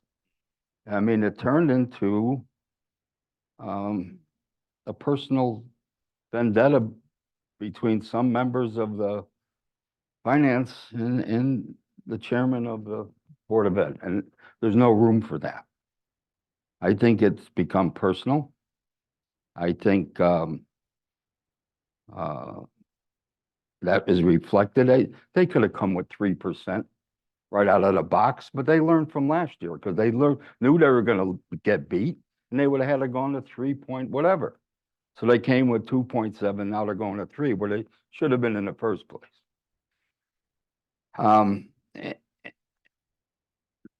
I was not going to vote for the town budget, but to be consistent, I have to, because we have to listen to what the voters are saying. They called an airstrike in on themselves on the Board of Ed. I mean, they said, it's too low, raise my taxes. So we have to listen to what they said. Conversely, I have to listen to what they said on the board, on the town budget. As much as I don't want to be consistent, I have to. And we're relying too much on our surplus or our, whatever they call it, the fancy name for it, but it's voodoo economics. Do you remember voodoo economics? That's what it is. We have no capital improvement because everything is going to be taken out of surplus as it comes up as a need. I think it's wrong. I said it 2 years ago. I think it's wrong. So I'm going to vote for the town budget, but I'm going to vote against the Board of Ed budget. And I would ask my friends on the other side of the aisle, I think we could sit down with the Board of Finance, because despite of what I said, they're reasonable, honorable people. I think the 9 of us could work it out without subjecting our people and our town to another budget vote. I think, yeah, you know what those cost us? It's ridiculous. I mean, the current setup of our town government baffles me, but what do I know? But I would ask. No, I don't disagree with that. I would With that at all. I would ask Buy it my too. 4 friends on this side to vote against it, and let's go to the heads of the 5 families and work it out. Folks, what do we got? I'd like to support the increase to 3% because of what the voters asked for. And the cuts to the town side, there again, that's what the voters wanted to lower it. And one of the main things that tells me this might be the right place is because nobody's happy. And referring back to the personal animosity between folks, part of it's their passion and want to do a good job. I've been the subject of the head of the school board's personal attacks. And when she was screaming at me and calling me names, I had to say to myself, it's because this lady really cares. And I think that some of these folks lose control because they're so emotionally involved. That being said, I think the Board of Finance, as I am, is frustrated for the lack of information from the Board of Ed. I know the Board of Finance requests things, and for years I've asked questions, not just this year, I've been here way too long, as Peter can tell you, and there's never any answers. It's a blind wall. The schools are great, not quite sure how to get there. I don't know what they really need or don't need. Every year they're gonna cut football, they're gonna cut this, it never happens. They never get all the money they ask for. So what's the right amount? And when we ask, how do we get there? It's a secret. State statute protects us. We can't tell you that secret. So I'm gonna support the 3% and these cuts to the town side. I think the cuts are mainly for non-essential things that we can put back if it really comes about. If we need the overtime or we need to fund a grant, we can always put it back. It's not like we're not gonna buy that dump truck or not gonna pave a road. I'd like to go with what the mayor proposed. Sandy. Sure. So just going through the budget process, you know, again, and Peter, I know you were saying before, you know, they go in with 2.75, now it's going to be 3%. Well, same thing goes on the other side. They're going to ask for 6 point whatever and know that they're not going to get that and settle for something lower. So, I mean, that's just part of negotiations, and that happens between the town, the Board of Ed's, companies. That's just business.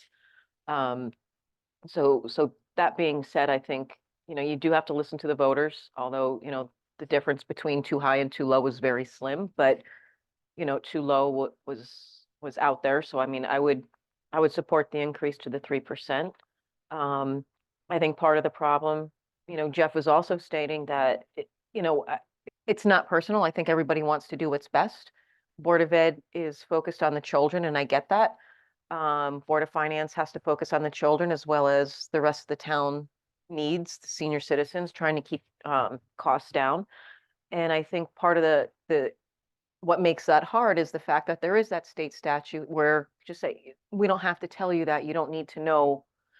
And again, Board of Ed didn't make that rule. That's the state statute, and that's how it works. And I think sometimes it does hinder things because you can't tell really where is the need for the money. Is it, you know, they want to, you know, do something with a schoolroom, or is it critical for books? You know, you don't know that information. And I think that makes it a little bit hard sometimes for the Board of Finance to say, okay, they really do need this percentage versus the other. And they do a good job with the budget they get because, again, as been said, scores are doing well. If they have the surplus at the end, they're able to fund some things maybe they couldn't during the year. And again, that's credit to them for doing well with the budget that they have. But, you know, contractual obligations, you know, I've been faced with those in the past where, you know, I have this much money in my budget and it's not going to meet it. So you've got to figure out where to cut and where to move things. I couldn't just keep going back to, you know, my bosses and say, well, that's not enough money. Give me more money. Where's it going to come from? You can't do that in your home budget. I need more money because my taxes are going up. Where are you going to come from? You're going to go get a second job, or, you know, your kids not go to dance school or whatever. You know, it's tough decisions everyone has to make all the time. So that being said, I guess that's my kind of long way of saying that I would support the 3% change to the Board of Education. I'm not a big fan of cutting the town budget, but again, listening to the voters that did come out, I would be in support of, you know, reducing the grants by the 200,000, because as those come up, we listen to those and can fund those independently. And, you know, the 50,000 from the storm-related overtime, I don't think, again, would hurt the town, because again, if we needed it, we could fund that. Knock on wood, we haven't had a lot of snow, so I've been happy about that. But that would be my standpoint. Thank you. And last but not least, Donna Beach. Can you hear me? We can. Okay, I'm going to be as brief. I'm sorry. I apologize that I'm not there this evening. And we are voting very quickly, so I need to switch back off, although I'm listening with one ear. Unfortunately, we don't have a huge piggy bank. It is what it is. The economy is not the best. We all hit our residents with a big tax, hit last year. People just don't have the money. They're not looking to have another increase that they have to deal with over the next, 12 months. I certainly would like to give more money to the Board of Education, but I do think the 3% is a fair number when you take a look at the amount of people that came out for education and the amount of people, our seniors and other residents in terms of what they were looking for. You're not going to make everybody happy. And if we do have a surplus coming out of the end of June, I think that whatever changes that they look for down the road, if there's a big project that needs to be done or something has to be funded, I certainly know that we help wherever we possibly can. I don't think we've ever said no to everybody. If there's an issue that needs to be addressed or there's something that needs to be to be fixed, etc. It's unfortunate, but they do have 64% of our budget, and we have a very large senior population, and there's things that we need to do for all of our residents. So I think it's fair, I think it's equitable, and I think that, the Board of Finance, although we've had to go back and forth, did a decent job with, what we have to work with. So I certainly support, where we are right now with the 3%. And I support the reductions that we're making, storm related. And if we get storms next year, we deal with it. And as far as the local grants match, as we see that we're going to apply for something, if we do have a surplus, we use those funds to make those applications for grants. I guess that's pretty much it. Thank you, I hope- Donna. I hope you were able to hear me. I apologize again. No, it was good. You were good. You Okay. were loud and clear. We Loud and appreciate clear. that. Okay, Loud thank and you. clear. Okay. Appreciate that. Mr. Mayor, Yes. can I just make one more comment, please? Sure. Or I didn't mean to interrupt you here. No, fine. One thing that we've all said here and relating back to what Sandy had said too, and I think everybody here feels the same. There needs to be better communication by the Board of Ed to the Board of Finance, because they ask for certain information that helps them with their budget. And I think if that information would have been available instead of, and this goes back to the first meeting stating, well, according to state statutes, well, again, that goes to be, and I use the term playing nice in the sandbox, is if you need information, give them to them that helps them do the budget. And I mean, several times you had to ask to get that information. I think that if that information is presented whenever the Board of Finance needs that information, things would work a lot better. And it's just getting that information. We all work together, and I said this before, is we need to look at the town of Berlin, the students, and what's best for our residents. But I mean, that information should be provided to the Board of Finance, not hearing that, according to state statute, I don't have to give you this information. That I totally disagree with. Fair enough. Fair enough. That's what we brought up. No, again, this is something that is real simple to understand. The Board of Education spends their appropriation the way they want to spend it. That has nothing to do with sharing information. That has to do with expending the appropriation. The information is as available from the Board of Ed as it is from the town. They had brought that up at a meeting. It's all public records. If you want to find out what they spent on a paperclip, you're entitled to know that. That's good to know. Yeah. Information should be available to us. Well, I mean, I never understood that either. It's our tax dollars. I mean, we should certainly know how it's being spent, but, So I think you have yes. to What do we need vote to on do? the reductions. Okay, Town. we'll vote on that And then first. after you Okay. vote on the reductions, Yep. then you're going to send the town budget to referendum. So if I could read what I'm going to suggest, Yes, please do. okay? Please And then do. Molly can Yes. say Please do, Kate. Yeah, yeah, yeah, yeah. okay. Reduce the town budget by 250,000, 50,000 from storm overtime and 20,000 from local grants and send, well, let's just do that, sorry. That's no, Fif- 200,000. 250,000. total. Oh, I'm sorry, I wish. Okay, I apologize. Let me repeat it. Reduce the town budget by 250,000, 50,000 from storm overtime and 200,000 from local grants. Yes, yeah. The match from the match, yeah. Yes, okay, so that's the So moved. Second. okay, all those in favor? Aye. Aye. Aye. Aye. Opposed? All right, so moved. All right, Next, send the town council recommended town budget to referendum be held on May 28, so we, 2024. all right, do we, So moved. We can, if you have the number, we can incorporate it. well, we did, but What's the number for? we're not voting on the school budget? Oh, so we're gonna send it, but we didn't vote on it. Move to send the budget adjusted. Oh, is adjusted, yeah, it's adjusted. Okay, yeah, You want to do, yeah. and the town council recommended general town budget of, Whatever the figure.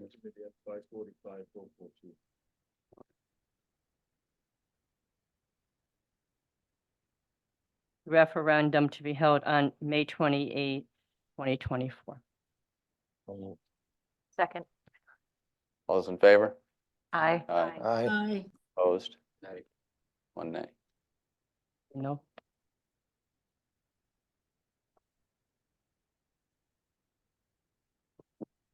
Okay. And then send the Board of Finance recommended Board of Education budget of, Yeah, whatever it is on there.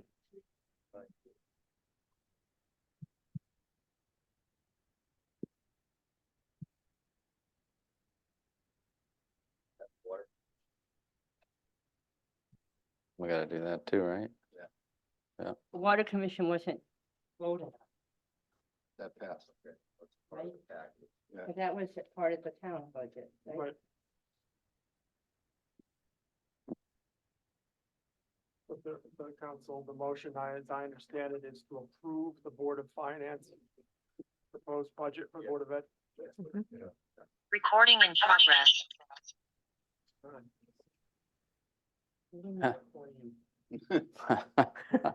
Wasn't me.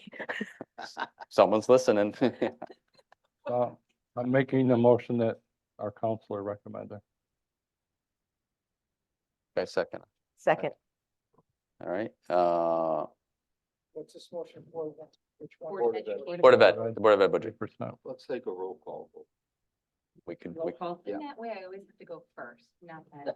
Everybody doesn't know what I'm gonna say, so go ahead. I'll go first.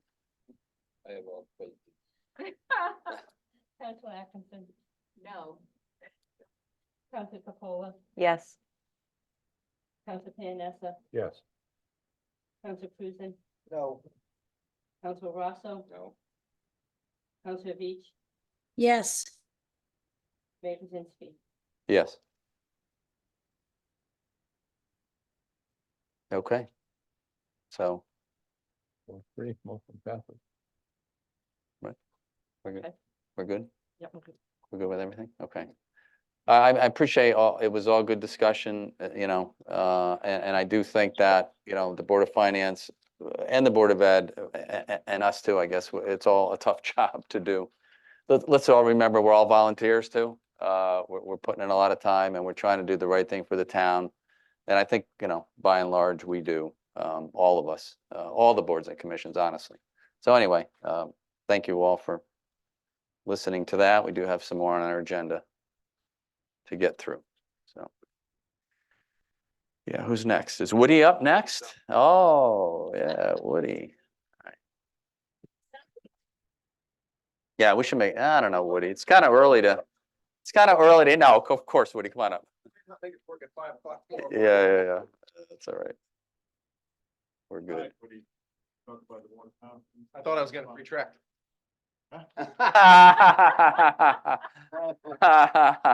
Maybe so. It might happen. No track. No tractor, no. Let's go for the fountains. So currently the fountains at Veterans Park that were installed 13 years ago, we've had a plethora of problems with. I don't know where to start with the problems or end with the problems. We've had the cabinet catch on fire. We've gone through 4 or 5 different motors on each fountain, so that puts us at 8 or 9 fountains. The lights that came on the unit are now obsolete. You can't retrofit them, you can't get parts. The cords have shorted out and the wires have melted together, which causes them not to work. The last always a fountain problem. that we purchased 3 years and 3 months ago failed at 3 years and 3 months. Called the manufacturer, tried having a conversation with them, and they were like, well, that's why it comes with a 3-year warranty. I said, so you're pretty much guaranteeing me that whatever I'm buying from you isn't gonna last any longer than 3 years. And he's like, yes. Great. So Yeah. as a taxpayer, I just don't think it's fair to continue to do business with Aqua Control. Their customer service is awful. And what the way that I would like to go is with a company called Casco. And what the fountains would be are similar to what is there now. They come with a 5-year warranty. It'll have LED lights on it with our RGBs, which if we're having an event like Veterans Day, it'll be red, white, and blue. Oh, nice. Week of 4th of July, and we could be able to adjust the colors to whatever is going on. The Lions Club has approached us about it, saying it would really look nice if that could tie in with their luminary display. Veterans Commission, Charlie Calarisi is completely on board with replacing them. It'll also displace the water, keep the algae down, keep the smell down. And I think it actually deters the geese a little bit and just makes the park a lot more inviting. I understand it's a lot of money. I think for a long-term investment for the beautification of Veterans Park, especially with the Gold Star Memorial 2 years ago, I think it's a great enhancement.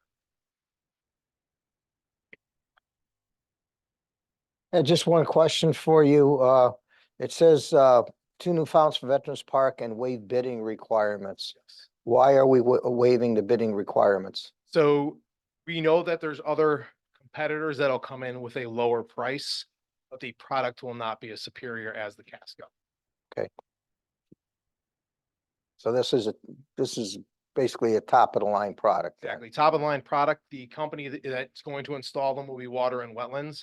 We are going to hire them to take them out and put them in. So we know that everything is done from day one professionally. So if anything goes wrong with them, Water and Wetlands will handle all the warranty information. We'll handle everything on the back end, which causes less work and aggravation for us. And that's incorporated with this pricing. Well, that is not. We will pay them an additional amount of money for them to take them in and take them out. But all the back work of the warranty is all through this project. Okay. Thank you. Any other questions for Woody? Okay, we appreciate you looking at this. Obviously, it's a beautiful park. Second to none, the Veterans Park, certainly. I don't think it's, right? I don't think anything is more beautiful than our park. And I appreciate the work you guys do to keep it up too, and the veterans and the Gold Star Memorial. I mean, it's just very fortunate they chose Berlin to honor the Gold Star families. So that's wonderful. So we have no other questions. We'll go ahead and take a couple motions. Move to approve the transfer of $14,000 from the storm-related overtime account to the Veterans Memorial Park account in the Public Grounds Department, both in the general fund to fund the replacement of the fountains at Veterans Memorial Park, pending approval by the Board of Finance. Second on that. Second. Thank you. All those in favor? Aye. Aye. Opposed? All right, so moved. Move to Second. waive the town of Berlin's purchasing requirements and authorize the town manager to enter into a contract with Water and Wetlands for the purchase of 2 new fountains and controllers not to exceed $40,000, pending the approval of the budget transfer above by the Board of Finance, as this is in the best interest of the town. Thank you. Second. Second. Any other questions? Hearing none, all those in favor? Aye. Aye. Opposed? All right, so moved. Thank you so much. Have a great night. Thanks, Woody. You Thank too, you. Woody. Not too bad, Woody, right? Not too bad. Okay, it's good. Okay. Corporation Council, question for you. The number that I read before, numbers of transport, did I reread it? Yes, sir, please. All right. So the number for the town is actually 50,320,442. Okay. For the budget number. Just a clerical error that can be corrected Clerical. without Gotcha. motion. Gotcha. Yeah, thank you. Appreciate that. You're welcome. Moving on to agenda item number 5. One is available for this. This is the equipment for the fire department. Remember, we talked about this before with the Berlin fire, and this is buying the equipment for the Kensington Fire Department. And it's the asking to approve the purchase of Olmaro rescue tools from Municipal Equipment Specialists utilizing government contract. Mike, I'll turn it over to you since Jim's not here. Sure. Yeah. Jim is on vacation, well deserved. So this is the Jaws of Life hydraulic tools that they use to cut, hopefully save people if they're in a car accident or whatever. They're transitioning to battery powered Jaws of Life rescue tools. In January, you approved a whole, actually about, let's see, kit, let's see, combi tools, cutters, rams, all kinds of chargers and batteries for the Berlin Turnpike Fire Station. This is for the Kensington Fire Company, squad number 4. This is the first time they will get a battery powered tool. They have the conventional ones right now. So Jim is transitioning over to the battery powered because they can just deploy them quicker, use them in inaccessible locations. So he's transitioning. This is through a national buying co-op called NP Gov contract, and it's got a contract number here, similar to like the DAS contracts or Sourcewell. So this was a publicly solicited bid, and it's for one tool, a charger, 2 batteries, shipping included for the final price of $15,628. So he's asking for approval to authorize this purchase. Okay, thank you. Thank you, Mike. Any questions for Mike? All right, we'll go ahead and take a motion on this one. Move to approve the purchase of Hamatro rescue tools from Municipal Equipment Specialists utilizing NPP Gov contract number PS 20035 for an amount not to exceed $15,628.43, which includes a 5% contingency. Thank you. Second on that? Second. Thank you. Hearing no other comments or questions, all those in favor? Aye. Aye. Opposed? Right, so moved. Thank Thank you. you. Agenda item number 6, we discussed this during the budget process, the replacement of the lamentation tank, which is corroded, and we need to get a separate water line in order to get the tank off a line. So this is to get the water line from Meriden Water Department, and Ray's been working on putting the plan together. Ray? Good evening. Ray? This basically what we're doing is taking money out of one of accounts, the East Berlin relining account, which has a lot of money, but isn't insufficient now for doing any relining. But the major point, as Rosha just pointed out, is we have corrosion in our lamentation tank. Back in 2015, we found out that we can't draft it down without putting the pumps on 24 hours, and that wasn't sufficient. So we needed connection to Meriden. So what we're asking for is a transfer of the $150,000 and for Haley Ward to actually do the design. The state's been sort of slow in terms of the processing. Originally, I wanted to include this as part of the DWSRF loan program. However, they've been delayed and problematic. So in my perspective, the schedule needs to be going forward. So if they can do the scheduling and design by the end of this year, construction would be done next year. And hopefully we'd have it completed.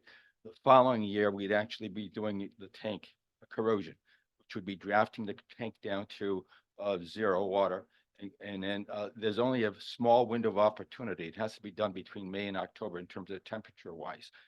We did send out 2 different teams. one from Cortec and one from Underwater Solutions. One was actually divers that went down there to confirm the corrosion problems, and the other one was robots. So we basically, we're going to do this again later this year to confirm that the corrosion is still there and needs to be addressed. There's corrosion all inside the entire tank, but the problem is that the base of the tank is where I'm more concerned with. And this connection to Meriden would provide us with water on an interim basis so that we can have enough water so we can shut the tank down and do the work. And in the long term, it also provides water to Meriden because Meriden's expressed the interest that they would actually like to purchase water from us as well in the future. So it worked out both ways. That's interesting. Okay, appreciate it, Ray. Questions for Ray? Questions? Just curious. Of course. How big is the tank? It's actually about 2 billion gallons. Trouble is, yeah, the design of it is such that It is, yeah. it never fills. It fills at 1.75. And we found out that when we were painting the exterior of the tank, we brought it down to 13. And in the subdivision of Silver Ridge next door, they were out of water completely. Wow. So we, Oh, geez. and the design we had when the exterior was painted, it was supposed to be with the tank full. It didn't work. So now we know that the tank can't be operated without another source of supply, and Meriden's actually 2,400 feet away. And it would be a very good connection with to have as terms of resiliency to another utility. Thank you. That's great. Any other questions? Hearing none, we'll go ahead and take a couple motions here, Charlie. Move to approve the transfer of $150,000 from the water main relining account to the Meriden Portable Water Interconnection Account, both in Berlin Water Control Water Department, pending approval by the Board of Finance. You second on that? Second. Thank you. Any other comments or questions? If not, all those in favor? Aye. Aye. Opposed? All right, so moved. Move Second. to waive the bidding requirements for Haley Ward for designing the 12-inch water main connection to the Meriden Water Department. This is in the best interest of the town, pending approval of the related budget transfer by the Board of Finance. Thank you. Second. Second. Any other comments or questions? Hearing none, all those in favor? Aye. Aye. Opposed? All right, so moved. Okay, thank you. Okay, thanks, Ray. Thank you, Ray. You know what, Ray, just while Ray's here, we're gonna, that study where I thought we were gonna put that on the study that you, I saw a letter. And Of the board, Bruce LaRoche sent you a letter. Yeah, what do we think? Well, we're I know still it's compiling, agenda, but I know it's not agenda. Adolfo might have a comment with regards to this too. We're still compiling information. Oh, I okay. met with Haley Ward, their engineer, about a week and a half ago. Okay. They've looked at the information. They're going to get back to us. Okay, They think they have enough information physically. We're still missing a lot of information, both from Kensington and Worthington, which is I'm shocked. very odd for me because I'm looking at it and the town's asking them for information. In some cases, they don't have it. In some cases, they don't want to provide it, which is beyond me in terms of thinking about it. But anyway, yeah, we think that there's enough information available so that the Haley Ward plus its consultant, Ref Tillis, which does the financial arm of that evaluation, would be sufficient enough to make a report. Then the question becomes, is the funding of that report? okay, so when you're ready, you'll come back and to us. Yes. Okay, that's what I wanted to make sure of. Thank you. All right, what do we got, Roche? Sorry. All right, agenda item number 7. This is we briefly talked about this last time, about the Transportation Alternatives Grant, which is coming through CROG. And it's a good number, $4 million. In total, 3.2 will be coming from the grant, and if you match everything, it's 800,000. So what we have done here, and Jim's going to walk you through this, for your consideration, we have broken it down into priorities 1, 2, 3, and 4, and we will discuss what those priorities are. And at the end of the discussion, you can decide, we can do all 4 of them. It's more than the $4 million number. Might want to decide which one you want to support, and we believe the priorities 1 and 2 will be a good start. So with that, I will turn it over to Jim. Hey, Thank Jim. you. How you doing? Good. How are you? I'm okay. So we've been working on this and, you know, again, it's been, as you know, you just recently approved the money for WMC to work with us on the cost estimating and such, and got into the dialogue with CROG. So first, I apologize. We did put together initial numbers for the council agenda item, and then have updated the budget, the cost per linear foot for the sidewalks, and can't do as much as we initially hoped. And so with the proposal that we're putting forward, if we apply for the full $3.2 million grant with an $800,000 match, we could do basically all of priority 1 and part of priority 2. And priority 1 is really the sidewalks. Again, taking a step back, as you know, we've got a lot of missing sidewalk connections. So the idea has been, you know, fill those missing links and connect neighborhoods into the sidewalk network. The focus of this grant, the focus certainly of priority 1 and 2, is to connect sidewalks to provide safe routes to schools. So our first priority is the area around McGee Middle School, Willard Elementary, and Berlin High School that are clustered in, you know, nearby, as we all know, in a geographic area. So those sidewalks are the first priority. And then we looked at the second priority is, you know, to try to get some of those sidewalks into the mix. And we only had limited funds left. So we thought the best alternative is to add some sidewalks in East Berlin near Hubbard School. We can add some sections on Wilcox, Maine, and Magnolia, and that will, you know, again, connect in a significant number of residences, including Stony Mill, into the sidewalk network to provide safe routes for students to walk to school. But it goes beyond that because, as you know, for example, many of our athletic facilities are at school locations or near school locations, like the Little League fields on Norton. So these sidewalk connections also will provide significant improved connectivity for families to walk to recreational facilities that are near our schools. And also, as you know, we first started to pull out the sidewalk network from the Kensington Village area, the TOD area, Berlin train station, working our way out. And this will connect additional neighborhoods into that sidewalk network. It'll be a little bit longer walk for these neighborhoods, but certainly it could be done. And so that's really what we would try to accomplish if you support applying for this grant. It is a competitive grant, but it's every couple of years, CROG comes out with a solicitation. And we've had some conversations with the CROG staff that are kind of encouraging. The safe routes to school is a priority for them under this program. If we make the cut with CROG, then it goes to Connecticut DOT. They review all the numbers, they'll review all the projects, and it's actually a federally funded program. So that's the opportunity, and we would need to appropriate 20% match, which would be the $800,000, and the action needed includes an item to start to call a town meeting to look at appropriating that fund amount from the non-budgeted appropriations from the general fund unassigned balance.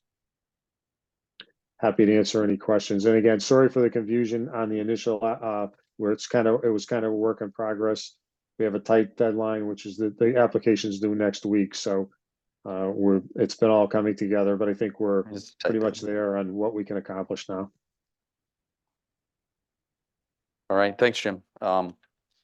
So we're at what, 1, 2, and what'd you say, part of 3 with that grant? Is it No, it's or- gonna be, No. all we can do is one and part of two.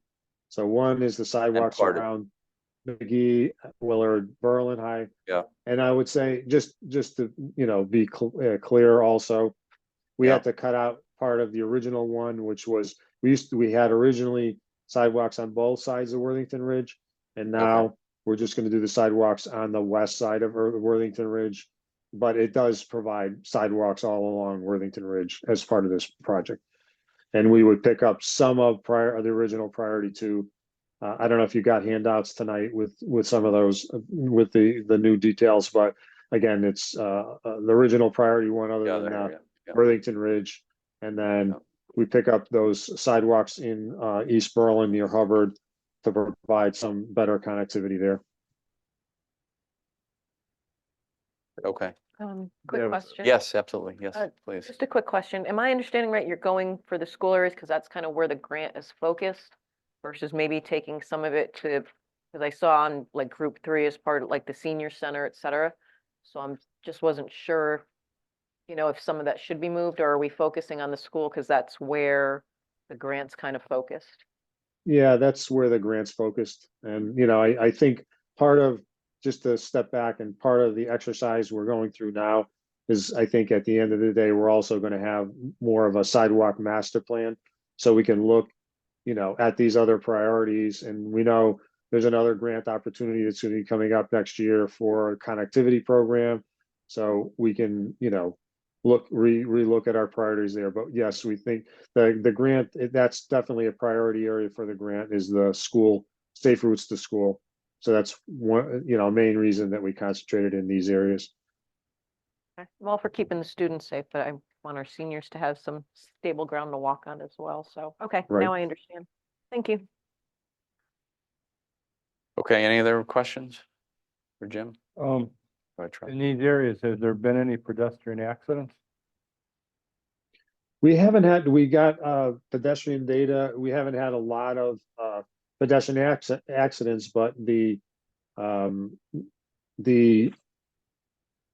of the considerations is that Board of Education has a policy, about where they bus students to schools versus walking to schools. So that's also a transportation cost factor. And when we don't have sidewalks that connect to schools, they have to bus students that are even closer to schools. So hopefully there'll be some cost savings there. And again, so perhaps some of the risk factor is mitigated by the fact that we're busing these students now, whereas we would be having an opportunity for the students to walk to school.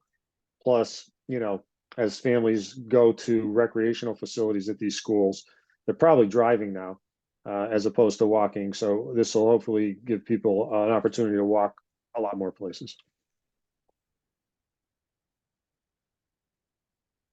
What do you think? Good? I think $3 million is a lot of money for sidewalks, Yeah, me too. but safety is very important, so it's a usual balancing act. Yes, I mean, at least we're getting, The great. key here is that 20 cents on the dollar that you're Yeah, spending. yeah. Still So, almost $1 million from our local taxpayers. Or yeah, 800,000. that is. It's a lot of money. It's I'm something. not saying we shouldn't do it. I'm saying it's a lot of money. It's a Yeah. serious project. It is. So, Jim and I talked about this, this particular program is geared for the bigger bang for the buck, right? Yeah. These are sidewalks that can be done with the small programs and others that are 200,000. So I think, I'm not trying to, hold you hostage here. Bigger the number, the higher the chance of getting the grant. Mhm. So that doesn't mean you should take it, but I want you to have the facts. Yeah, no, we get it. I mean, I wish we could include areas like the senior center, so folks could take a walk, because I think we know today, when you walk on the roads without sidewalks, life is in your hands pretty much, and drivers are, And here's another reason. to have them for the school, around the school. I get it. Jim updated these numbers And as like anything else, the prices have gone up. Yeah, It's the last time he did it. yeah, no, So I know. I'm gonna be very Everything goes up. that's costs for gonna sure. go up. Yeah, Did I understand correct that if, and I don't know if I understood it correct, this is just for my own knowledge, but if there's no sidewalks on the route, then the student has to be bused? Is that like Yeah, if our? there's no, yeah, the Board of Ed has a policy statement about, you know, that all students, it basically says all students within a certain radius, you know, should walk to school. If there's, you know, but it's a proviso that's got to be a safe route to school. So if there's not sidewalks from your neighborhood to the school, then basically, as I understand it, I'm not the Board of Ed transportation expert, but I have talked to them, and as I understand it, then they're bust. Okay, thank you. Want to make sure I yeah. understood. Well, Jeff, do you wanna say something about it? Yeah, yeah, you gotta come up. Yeah, yeah, come on up, you're here. It's okay. And Jeff is here. Gugno. Jeff Cugno from the district, Berlin District. I handle the transportation system for the students. Oh, okay. Along with the NBT, obviously. And what happens is that from a geographic area and from a neighborhood standpoint and from a radius to the schools, we have a policy, as Jim correctly said, that if you're within X amount of time, you can walk to school. You know, just because we don't want to bus everybody everywhere. Unfortunately, safety is a huge thing. Also, you can imagine the parents. Yes, my child can walk to school, but there's no sidewalks. And the buses and the cars are going by like. That's for sure. You add No those doubt things about that. together, what happens is we put in our policy courtesy bus stops, Yeah, okay. which means they're not in the regular bus stops that are like outside the radius. But if the buses are going towards the school and there's no sidewalks, we do some courtesy stops so the kids can get on the bus and not have to walk. But it's kind of like a mix and match, but it's really from the demand of not only safety certainly, but also from the parents going, Yeah, my kid's gonna get hurt. So. get it. Yeah, no, we get that. You. Thank you. Appreciate that, Jeff. Okay. Any other questions, folks? No, we're good. If not, we'll go ahead and take a motion. Move to authorize the town manager to apply for a transportation alternatives grant in the amount of $3,200,000 for sidewalk extensions in the vicinity of the schools to make safer for nearby students to walk to all town schools, and schedule a town meeting for 6:45 PM on May 21st, 2024. To vote on the approval of a non-budgeted appropriation of $800,000 from the general fund unassigned fund balance to the Transportation Alternatives Grant Match account. Thank you. Second on that? Second, Thank you. Any other comments or questions? Hearing none, all those in favor? Aye. Aye. Opposed? Right, so moved. Thank you. Thank you. Thank you, Jim. Thanks, Jim. The next item, agenda item number 8 is the Neighborhood Assistant Act Tax Credit Program. We have been getting proposals each year for these things. And the way the program works, it's a tax credit program where the applying tax exempt organization or the municipality will have to solicit companies that would give them the money, and in return, they get to get a tax credit. But where the program works, it has to be approved by both the municipality in which the programs are conducted and by the Department of Revenue Services. The first step is to schedule a public hearing. This year, we have, Prudence Crandall, and they are very good at getting these grants. They have been applying each year, every year, at least for the last 5 years that I've been here, and been very successful. This year, they have 2 proposals from the Prudence Crandall, one for 42,060, and then the second one, that one is related to energy conservation, and the second one is for program serving low-income people, and that one they're asking for $150,000. And again, none of these are from the town. They go and get their funds if it's approved by these companies, and it's no cost to the town, to the companies, because they get a tax credit in return. And then the third proposal is from the CCRC. That's the former Lutheran church, that group that bought the building perhaps last year. And I think we were there for the opening ceremony. Yes. For that. Yeah. And so they are applying for a grant of 16,281, a small amount. And then the fourth proposal is the community outreach Optim Performance Co-op. Again, the mayor, you and I were there for the ribbon cutting last week. They have programs for kids, for sports, as well as other teaching opportunities and STEM related programs. And this particular one they're asking for is $23,299.85 for STEM related programs. So before it moves forward, the first step we have to do is to set up a public hearing. And this action that we're asking is to council to set a public hearing on Tuesday, June 4th at 7 p.m. Okay. Yeah, let's go ahead and, any other questions, folks? Okay, we'll go for the motion. Move to support proposals from Prudence Crandall Center, CCARC Incorporated, and the Community Outreach and Optimum Performance Co-op for the 2024 Connecticut Neighborhood Assistance Act tax credit program, and approve the setting of a public hearing for Tuesday, June 4th, 2024 at 7 p.m. to discuss the proposals from Prudence Crandall Center, CCARC Incorporated, the Community Outreach and Optimum Performance Co-op for the 2024 CTNAA tax credit program, and to solicit citizen input. Take a second. Second. Hearing no other comments or questions, all those in favor? Aye. Opposed? All right, so moved. And second motion. Move to designate Arosha Jayarakakrima, town manager, the liaison for the town of Berlin, to handle all neighborhood assistance matters. Thank you. Second. Second. Hearing no other comments or questions, all those in favor? Aye. Aye. Opposed? All right, so moved. Thank you. Okay. Why do we need a town manager search? Oh, that's right. know. That's right. Oh, man, I Favorite forgot. I topic. forgot. Damn it. Yeah, I think that's wrong. Yeah, take that off. Typo. You're not going anywhere. Keeps coming back every Yeah. meeting though. So we want to have a conversation with you about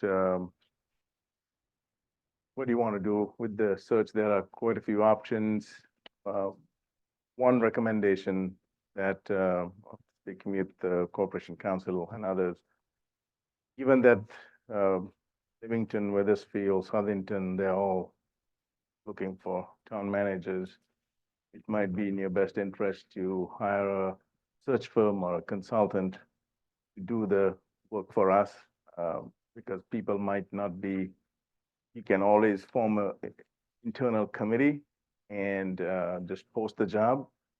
But a lot of these positions, somebody will need to make some calls and get someone interested to apply for the job. People might not apply on their own. I mean, it's a council decision, but if we start right now, there's a good chance that we could at least identify someone.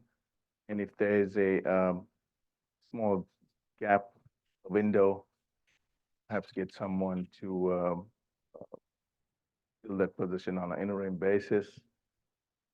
When I mentioned to the managers that I will be leaving July 26th, I asked folks if they would be interested in on an interim basis, and pretty much nobody wanted it. Why? So, but that is to indefinitely, right? But if there's, I would think, few weeks or a month, we'd probably find a way to structure it. But I do worry, given with my interactions with other town managers and CCM. I've seen some towns go on for a long time. They just post it on their website and get it on CCM and put it on Indeed. And nobody applies. Yeah. And it turns into an internal person doing two jobs, and there's burnout, and it just, there's a lot of disruption of service. You want to add anything, Jeff? Because What do you think, Jeff? You've been through this, I'm sure, with Well, other I- towns. In addition to the reasons that Arosh articulated, I think you also would benefit from a recruiter to screen some applicants so that you really only spend your time interviewing the cream of the crop. You know, there's at least 5 towns that have active town manager searches going on in Connecticut right now. So, you know, we tried to fix the charter so that it didn't have that residency requirement in there. That's going to be an issue. So I think having a recruiter tasked with, especially since you're talking about heading into the summer, you know, having somebody actively work this as soon as possible, I think is a good idea on your behalf. Any idea what the cost is for a recruiter? A lot of times they'll charge a percentage of the salary. roughly about 20% Of the salary, the salary. starting salary or whatever. Yeah, whatever you Yeah. want to pay the Okay. town manager. So, Gotcha. well, that's another one you might have to think about, the range that those numbers are moved up to. So Yeah, I would think 34 to 40,000. Usually you can negotiate some kind of a guarantee. So if the person leaves in the first 6 months, you get some kind of a rebate. Or they do the search for free for you second time around. great. No, okay. Jeff, have you found any agencies work better when it's a municipality versus, you know, like a business corporation? Are there any that kind of specialize? I mean, it's basically a chief executive search. So you're looking for a firm that specializes in executive search, Okay. you know, Robert Half, somebody like that. I would echo that because the last search, Yeah, Yeah. it was scary. there was some interesting, Yes, so I would one. really want someone to go out there and do due diligence on these characters. We lucked out, but we gave it to Roche anyway, but we Oh. I was waiting for that one. You know that was. You know, I was going to say the council had a bad day, weak moment. Yeah, exactly. But I think it'll hurry it up and we'll get better candidates. Has anybody discussed an approach with our personnel department? Has she had any experience with this? Well, Well, she'll help out. helping out, yeah. She'll help out through it. I don't, Maybe she's had a firm that worked well or. oh, yeah. She's aware of a couple of We firms. could ask her that. So we'll have to vet them, you know. I would Yeah. Well, no, put the feelers out, get 3, 4 firms. You probably want to make it just so that we don't wait every 2 weeks and the council breaks in August. This is my recommendation, have maybe 3 members, Mayor, you and 2 others from the council work with with Paula. Yeah. And she can do the legwork, get 3 or 4 firms, select them, make a recommendation. You can talk to them and get a feel for, we can ask for all their experience, right? What have they done? What Yeah. towns they've been Yeah. in, what's their background? Yeah. Approach all of that, fees, and then do an interview and pick one. Pick one of the and Make firms. it quick. Yes. Then- The sooner the better. Really don't have a lot of time. You know, the sooner the better, because before you know it, you know, the end of July is gonna be here. Well, we're gonna chain a Roche to his desk. He's not going anywhere, but. Yeah, you can do that. Have it on good authority, completely in the country, so we won't have the opportunity. We'll catch him at the airport. Yeah. Says you can work anywhere from on the world, huh? Remote work. Work from home. There you go. Yeah, technology could work from anywhere, Roche. Do we need a motion? So what do we want? A consensus, a motion? What do we need to get that process started? We all agree, right? I think we need to do it. Donna, you good with that? I know you're still busy. She might still be, Shannon. Probably voting on other stuff at this time. Yeah. Well, yeah. Say, I think we should at least start So with look- reaching out to the yes. HR and say, Yeah. what companies are you recommending? Yeah, if- you absolutely. know, and Motion start from to there. also Because, you know, you, manager to work in collaboration with Yeah. the HR director to find 3 or 4 Search for. firms. Yeah. Do their due diligence, get some background information, present to council with a recommendation. Or Yes. Just present 3, and then you can talk to Yes. them and pick one. Yeah. it's gotta be, yeah, as you mentioned before, it's gotta be a company that does specifically executive searches though. Yeah. Because a lot of these companies, you know, their That's all right. function is, you know, somebody's manufacturing, somebody's, you know, administrative, you know, this is more of an executive search. You're accurate with that, Mark. And I'm sorry, I was pushing the wrong button here. I got multiple screens going at the same time, but you're right. There's a specialty, HR, you know, search, companies. Pick people that, like you said, do executive searches. Okay. We're gonna miss so- you, Arosh. Gonna miss you. I'll miss you too. Love you. You retire and you'll be happy. No, I'm just kidding. All right, so motion, Roche said the motion. It was a good motion. So we're gonna we're gonna move I move to to, the, town manager, HR director will identify several search firms, and we'll go ahead and review that at the council level and Yeah. move forward from there. so move. Second, Second, all in favor? Aye. Aye. Hi. Opposed? All right, so moved. All right, that's good. That's good. Okay, appointments. We're down to appointments. Okay, so we got the Commission on the Aging. This is, right, these folks came back, right, from last time we looked at them. We had just two candidates for one spot. You don't have any openings, Barbara? No more openings on your commission? We'll have to add another member to, huh? One, yeah. We'll have to add a member to your commission, Barbara. All right, so what are we thinking, folks? We got some other, we had asked for just some other information. Since the other one lady had,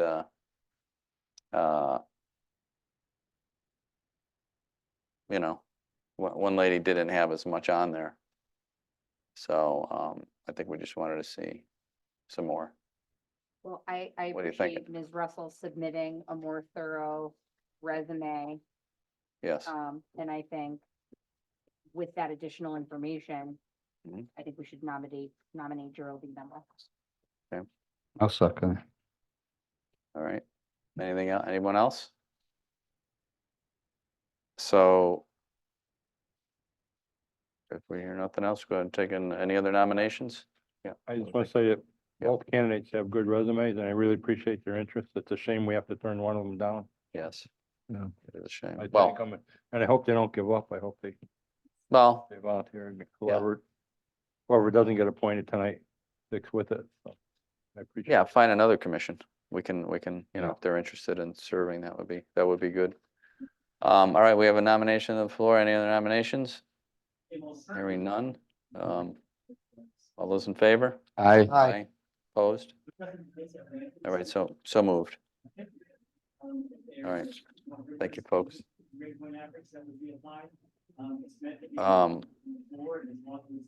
Oh, yeah, okay, we have the Veterans Commission. Yeah, so we got two, okay, right, we have 2 spots though, right? Or no? Do we have 2 spots or no? Which one? Oh, no, one's water control, I'm sorry. One's veterans. Yeah, I'm sorry. Sorry. I think we did last time.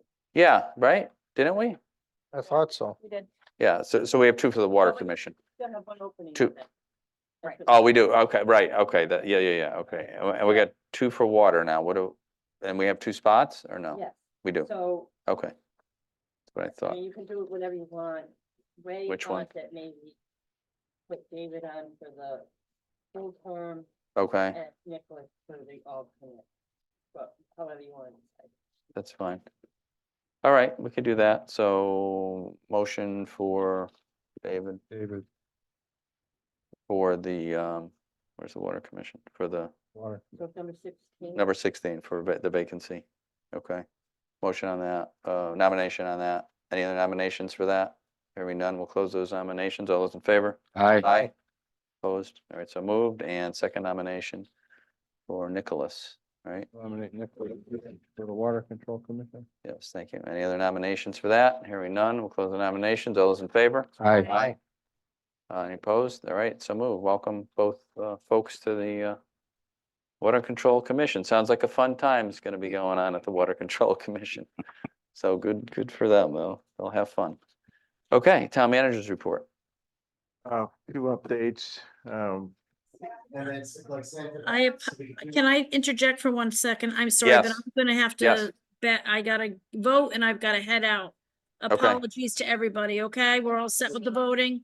Yes, we're Have good, a Donna. nice Thank evening, you. everyone. Thank All right, you. thank Have a you. good evening, Donna. Yeah. Okay, You have, thank Early you. enough and. you have Thank fun. you. We'll see Yeah, you. right. Yeah. Bye-bye. See ya. Okay. all right.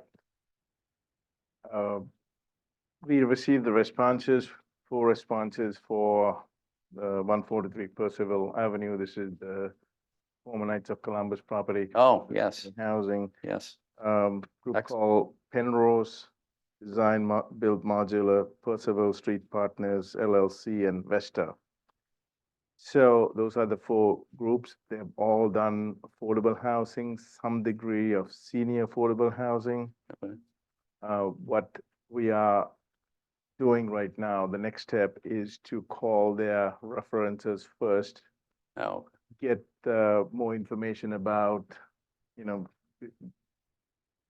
the process for how they worked with them, sort of a background check on how things, what went well and what didn't go well.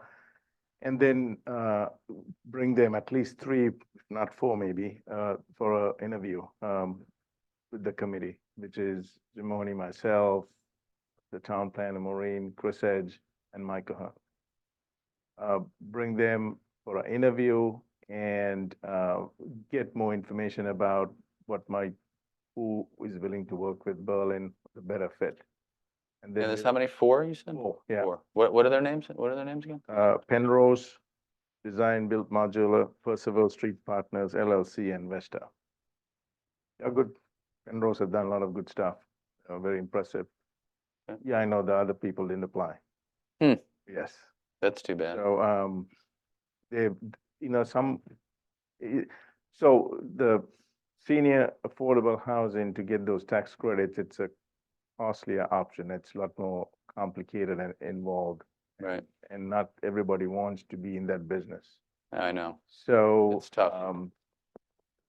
We'll do the background check, interview, Okay. come up with a recommendation and share the information with you and see where you want to go with it.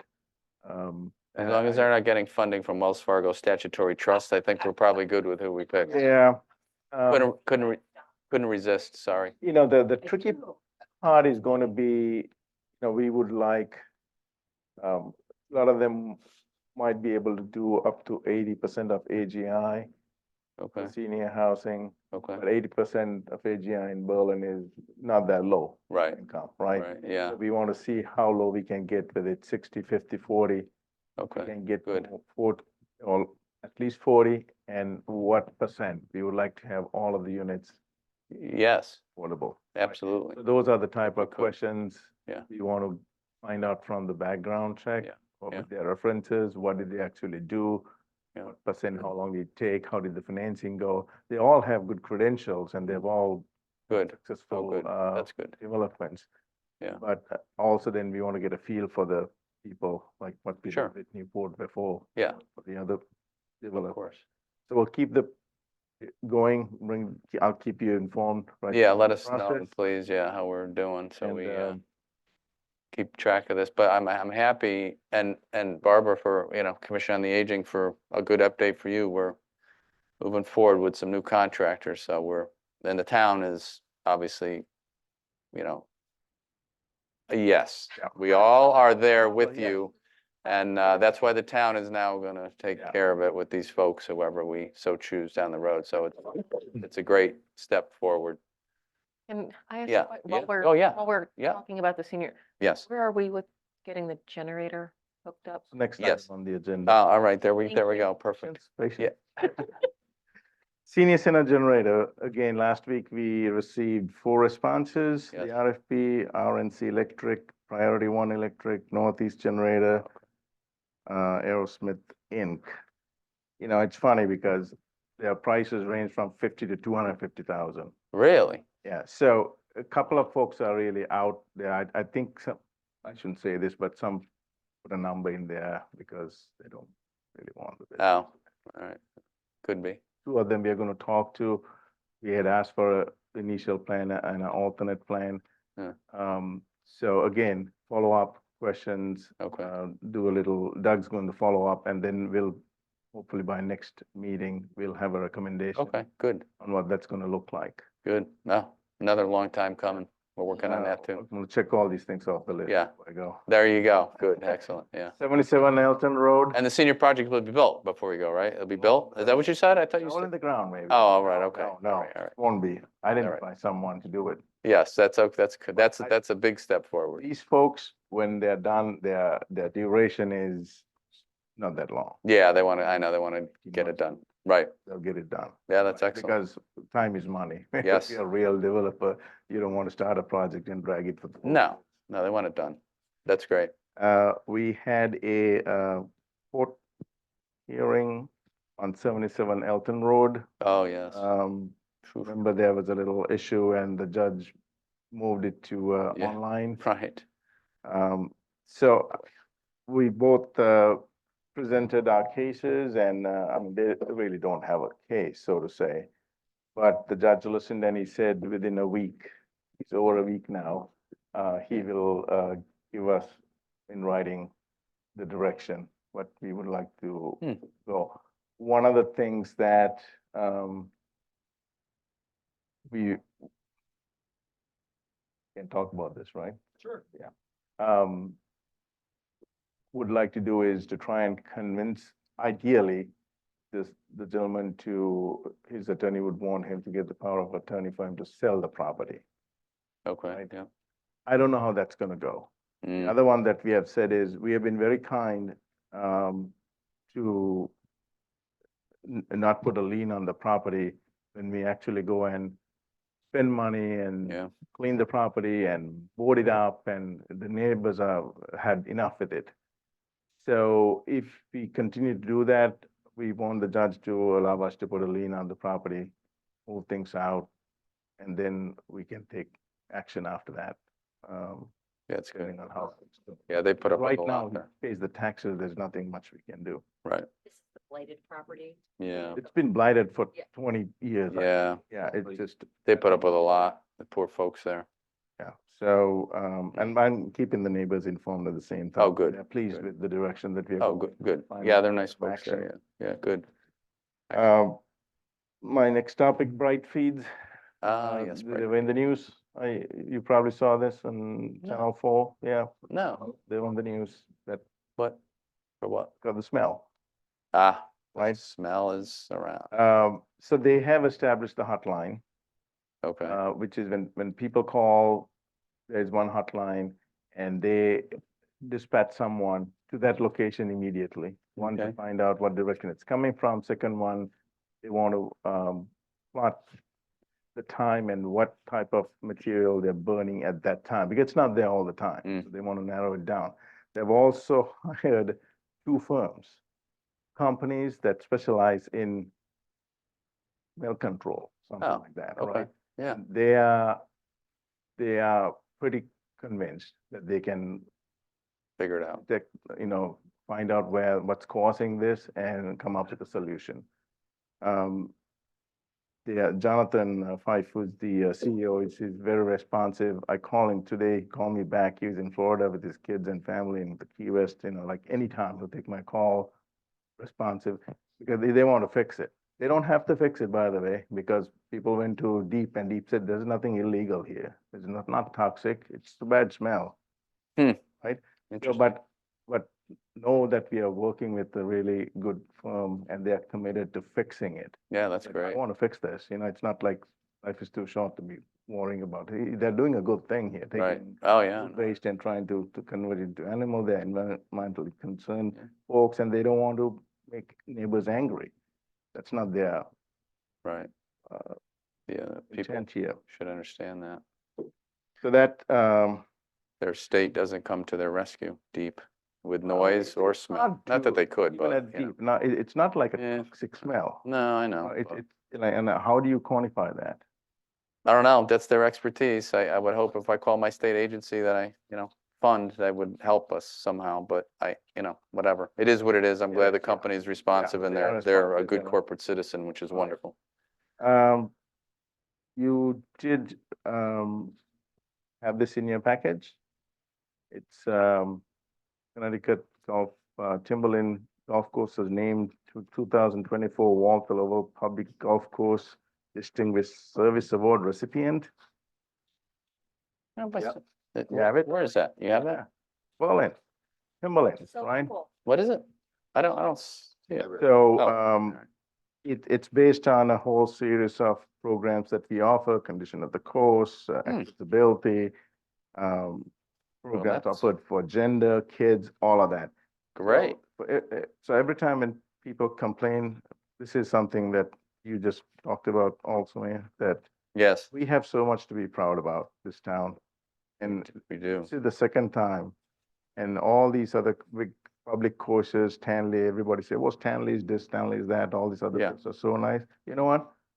Timberland, we're on the map. We're getting a special award for the That's second time. great.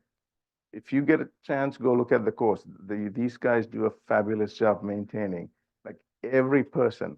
I've had friends who I have not seen in many years who come and play golf at Timberland, and they will call me from the course. Say, you got a gem here. It's really fabulous. It's There we a go. course. Yeah. So I think we should all be proud of it. So kudos to, Jerry Salvio, Sal Guerrero, and also Mark Barham, the three of them. A good job, with the help of the commission and everybody else. So, but. They're my Thank you. neighbors, so I appreciate it. Oh, okay, Really. good, good. I played, well, you can't call what I do golf, but I played for the high school baseball team in that monsoon the other day. Oh, really? And the Oh, course was still in excellent That's shape. phenomenal. It was unbelievable. Helped my game. Well, that's good. Read it when you get a chance, and I think Yeah. the Want it, Peter, Ben? Can I read it? staff, You read it? Sal and Let me read it. I'll read it. Mark are invited to come and accept this award at in Orange, Racebrook Country Club. Good for them. That's great. Noise ordinance. Yes, the noise ordinance. So after Drew and the chief talked about enforcement and difficulties in enforcement, and Right. they didn't know whether this was something they could do. They preferred that somebody else from zoning would be part of it. So we all met, one big happy family, try to figure this out. Good. So no one is really enthusiastic about this ordinance. Part of the reason is, so going back to what Drew and the chief said, in the past, whenever something happened, we've been able to solve this. Yeah. And so the issue we talked about with the neighbor that has that pool. Yes. That made the complaint. Yes. So Paulie was there. He went there. Yeah. The property. So he was there with the neighbor, and you can barely hear it. And he says, can you hear the noise? It's like a humming noise. Yeah. So none of these decibel machines will pick it up. So here's what, I spoke to Jeff about this too. Okay. We can put an ordinance together. Yeah. And pass it, but if it's not going to accomplish what we want it to do just for the sake of doing it. Yeah. I question why we are doing it. Well, again, we also, go ahead. Yeah. sorry, there's one more thing. Yep. Yep. We got a copy of the New Britain one. Mhm. I gave that to Jeff. That seemed it doesn't designate the PD as the enforcement. It talks about in general, the person enforcing. So that might be a way to work around it. But Say that again? What did they so say? the enforcement is not designated as the police department. Oh, Enforcement is done by. in the New Britain anyone- ordinance? Right, so we could take language and that in, so maybe PD in collaboration with the zoning enforcement officer. Yes. Something like that, right? Right, Yeah. so they'll have to do it, but again, Yes. when you read it further, any appeals, they say New Britain should go to the police commission. So that's, Figure it out. that's where it belongs. So do you have anything to add, Jeff? Because we have talked about this. There's some subjectivity in that. With the New Britain one? No. I remember one of the concerns from the PD had to do with not knowing where the property lines are, et cetera, based on the ordinance we were looking at. I don't know if New Britain's addresses that or not. They didn't talk about it, no. That's not, that's, when you get these noise complaints, I can't remember an issue about property. I wouldn't think so. The building, it's usually a commercial building, it's usually some rooftop unit. You know, or some process that's taking place. In a light industrial or commercial property. Yeah, I don't get the property line thing either. I mean, if it's noisy, it's noisy, but But that was in there. That's why he was reacting to it. who? The draft language that we discussed, Yeah, there was discussion about property lines and Right. how many feet away from that and all of that. well, But maybe simple as saying if the neighbor can hear it, it's a problem. But in this particular one, when Paulie was there with the neighbor, he was a very low frequency. that's the pool, pool- the pool fan, Pump or the fan. the fan. going, Yeah. Yeah. So he said, "Lan, can you hear it?" Alright, well, Oh, really, But he's ultra sensitive to this. I guess once we have the noise ordinance, the we can other check day- it with a noise meter and find out. I can tell you, it won't. That pick ends up. that. Huh? I'll bet the farm on it. It won't pick up. Well, and if it doesn't, it doesn't. That's So okay. what do we do after that? Nothing. We can't do. If it doesn't meet the, So we're back to square one. well, I mean, Then we tell the people it's a civil matter, you gotta take the guy to court. yeah, I guess it would have to be. I mean, that's okay. We did what we had to, what we could do. That's reasonable. That's what that's all I say. I'm just. Rather than explaining- standing there saying, nothing we could do. I mean, that's not an answer I want from my government, even though we get that every day from our governments. Other concerns, we don't do that. We actually. Not us, other governments, federal and state, yeah. We can't do anything. I mean, we're lucky with the noise ordinance. We're lucky that Brightfeed is a responsible, what if they weren't a responsible citizen, corporate citizen? What would we do with them, with that noise? What would we do? Nothing? Same with the Brightfeed. It Yeah, wasn't picked up. Huh? It was- Maybe. No, I've heard this noise. All right, It was well, a you know, low whatever. whistling noise, like. I don't believe it, but whatever. It's okay. I believe Because you, but I don't Joe know. Ferraro, when he measured the pistol Yeah. range at, where the new apartment. Pistol range, they're not picking up the noise? Yes, Oh, that's impossible. there was sometimes. I could hear that in my house some I nights. did it with the PD, Yeah, sometimes it picked up. When that's they- a whole nother problem we don't Right. want to talk about, but So it's- that's a different one. That's a of police commission problem. Subjectivity in these matters, and I think one of the concerns, I'm just sharing the stuff, but. Yeah, he no, I shared get with it. me That I get it. if you have an ordinance now, likely that people are going to call them more often. Hey, there's a noise ordinance. I mean, I don't know about that. Did they even know? I mean, So it's easy for me to put that document and bring it to the ordinance committee and you can pass it and Yeah. public hearing. Yeah. I just want all of you to think long-term, yeah, whether it's really going to solve the problem or we're going to just check a box and say, yeah, we have a noise ordinance. Yeah. well, I don't mean it that flippant, but I mean, it's something we can do. If the noise doesn't meet whatever decibel levels we put in the thing, then we could, at least say, look, we have a noise ordinance. It doesn't meet our criteria. The state won't do anything about it. That's what bugs me the most. Like there's no other option. Like, The state won't do anything, I thought without the ordinance, it defaulted to the state law, even though the state Yeah. doesn't enforce it. but they won't enforce it. So We they're still could, correct? useless. But if they don't come out, what's the point? They won't come out. Deep won't come out. They've said that, All right? right, she's saying for us. Right, but if deep doesn't, why Yeah. can't The state we statute, still, why can't we still enforce the state statute? we don't have state authority. Yeah, we can't. Yeah. Yeah, you gotta have the ordinance. You can't afford a state statute. So why don't we draft something, Jeff?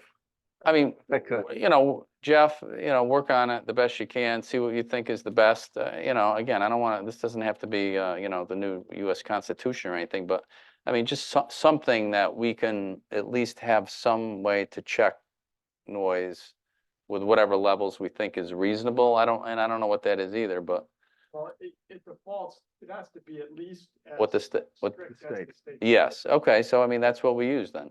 And I can streamline it to try to address some of the concerns. that Okay. were raised. Yeah, yeah. Uh, I mean, I didn't really want to make it this complicated. I hope it became more complicated. Yeah, yeah, yeah. I don't want to make it this complicated, but I think we need Yeah, something. I also just like to get results when I do something. Yeah. Well, we don't know 5 years from now if we'll need it. That's the whole problem. Yeah. Oh, what- no. That's why they pass all these laws all day long, which they don't enforce, but you know, I get it. They still pass them though, right? Every day, there's more laws. All right. Anyway, I appreciate it. I know it's difficult. Last item on the agenda, Yes, I want to talk about the referendum. yes. So this year, we spent, on average, we spend for the signs about $1,300. For the signs, yeah. The signs, but so we didn't spend that amount this year because only 2 were broken. We had to use some of them, Oh, but 1,300. Yeah. 1,330. Yep. The mailer, 1,575, 1,575 for the cards, 800 to print, 6,800 for postage, 9,175. My Jesus. recommendation is stop doing, this was my idea. I I know, thought I could get some I know. bites on it. Best 9 intentions. point, what is the number? 8.7? Yeah, yeah. I mean, the last time for the municipal election, we sent the cards because I got tired of people telling me, I didn't know, nobody told me. And the numbers actually went down.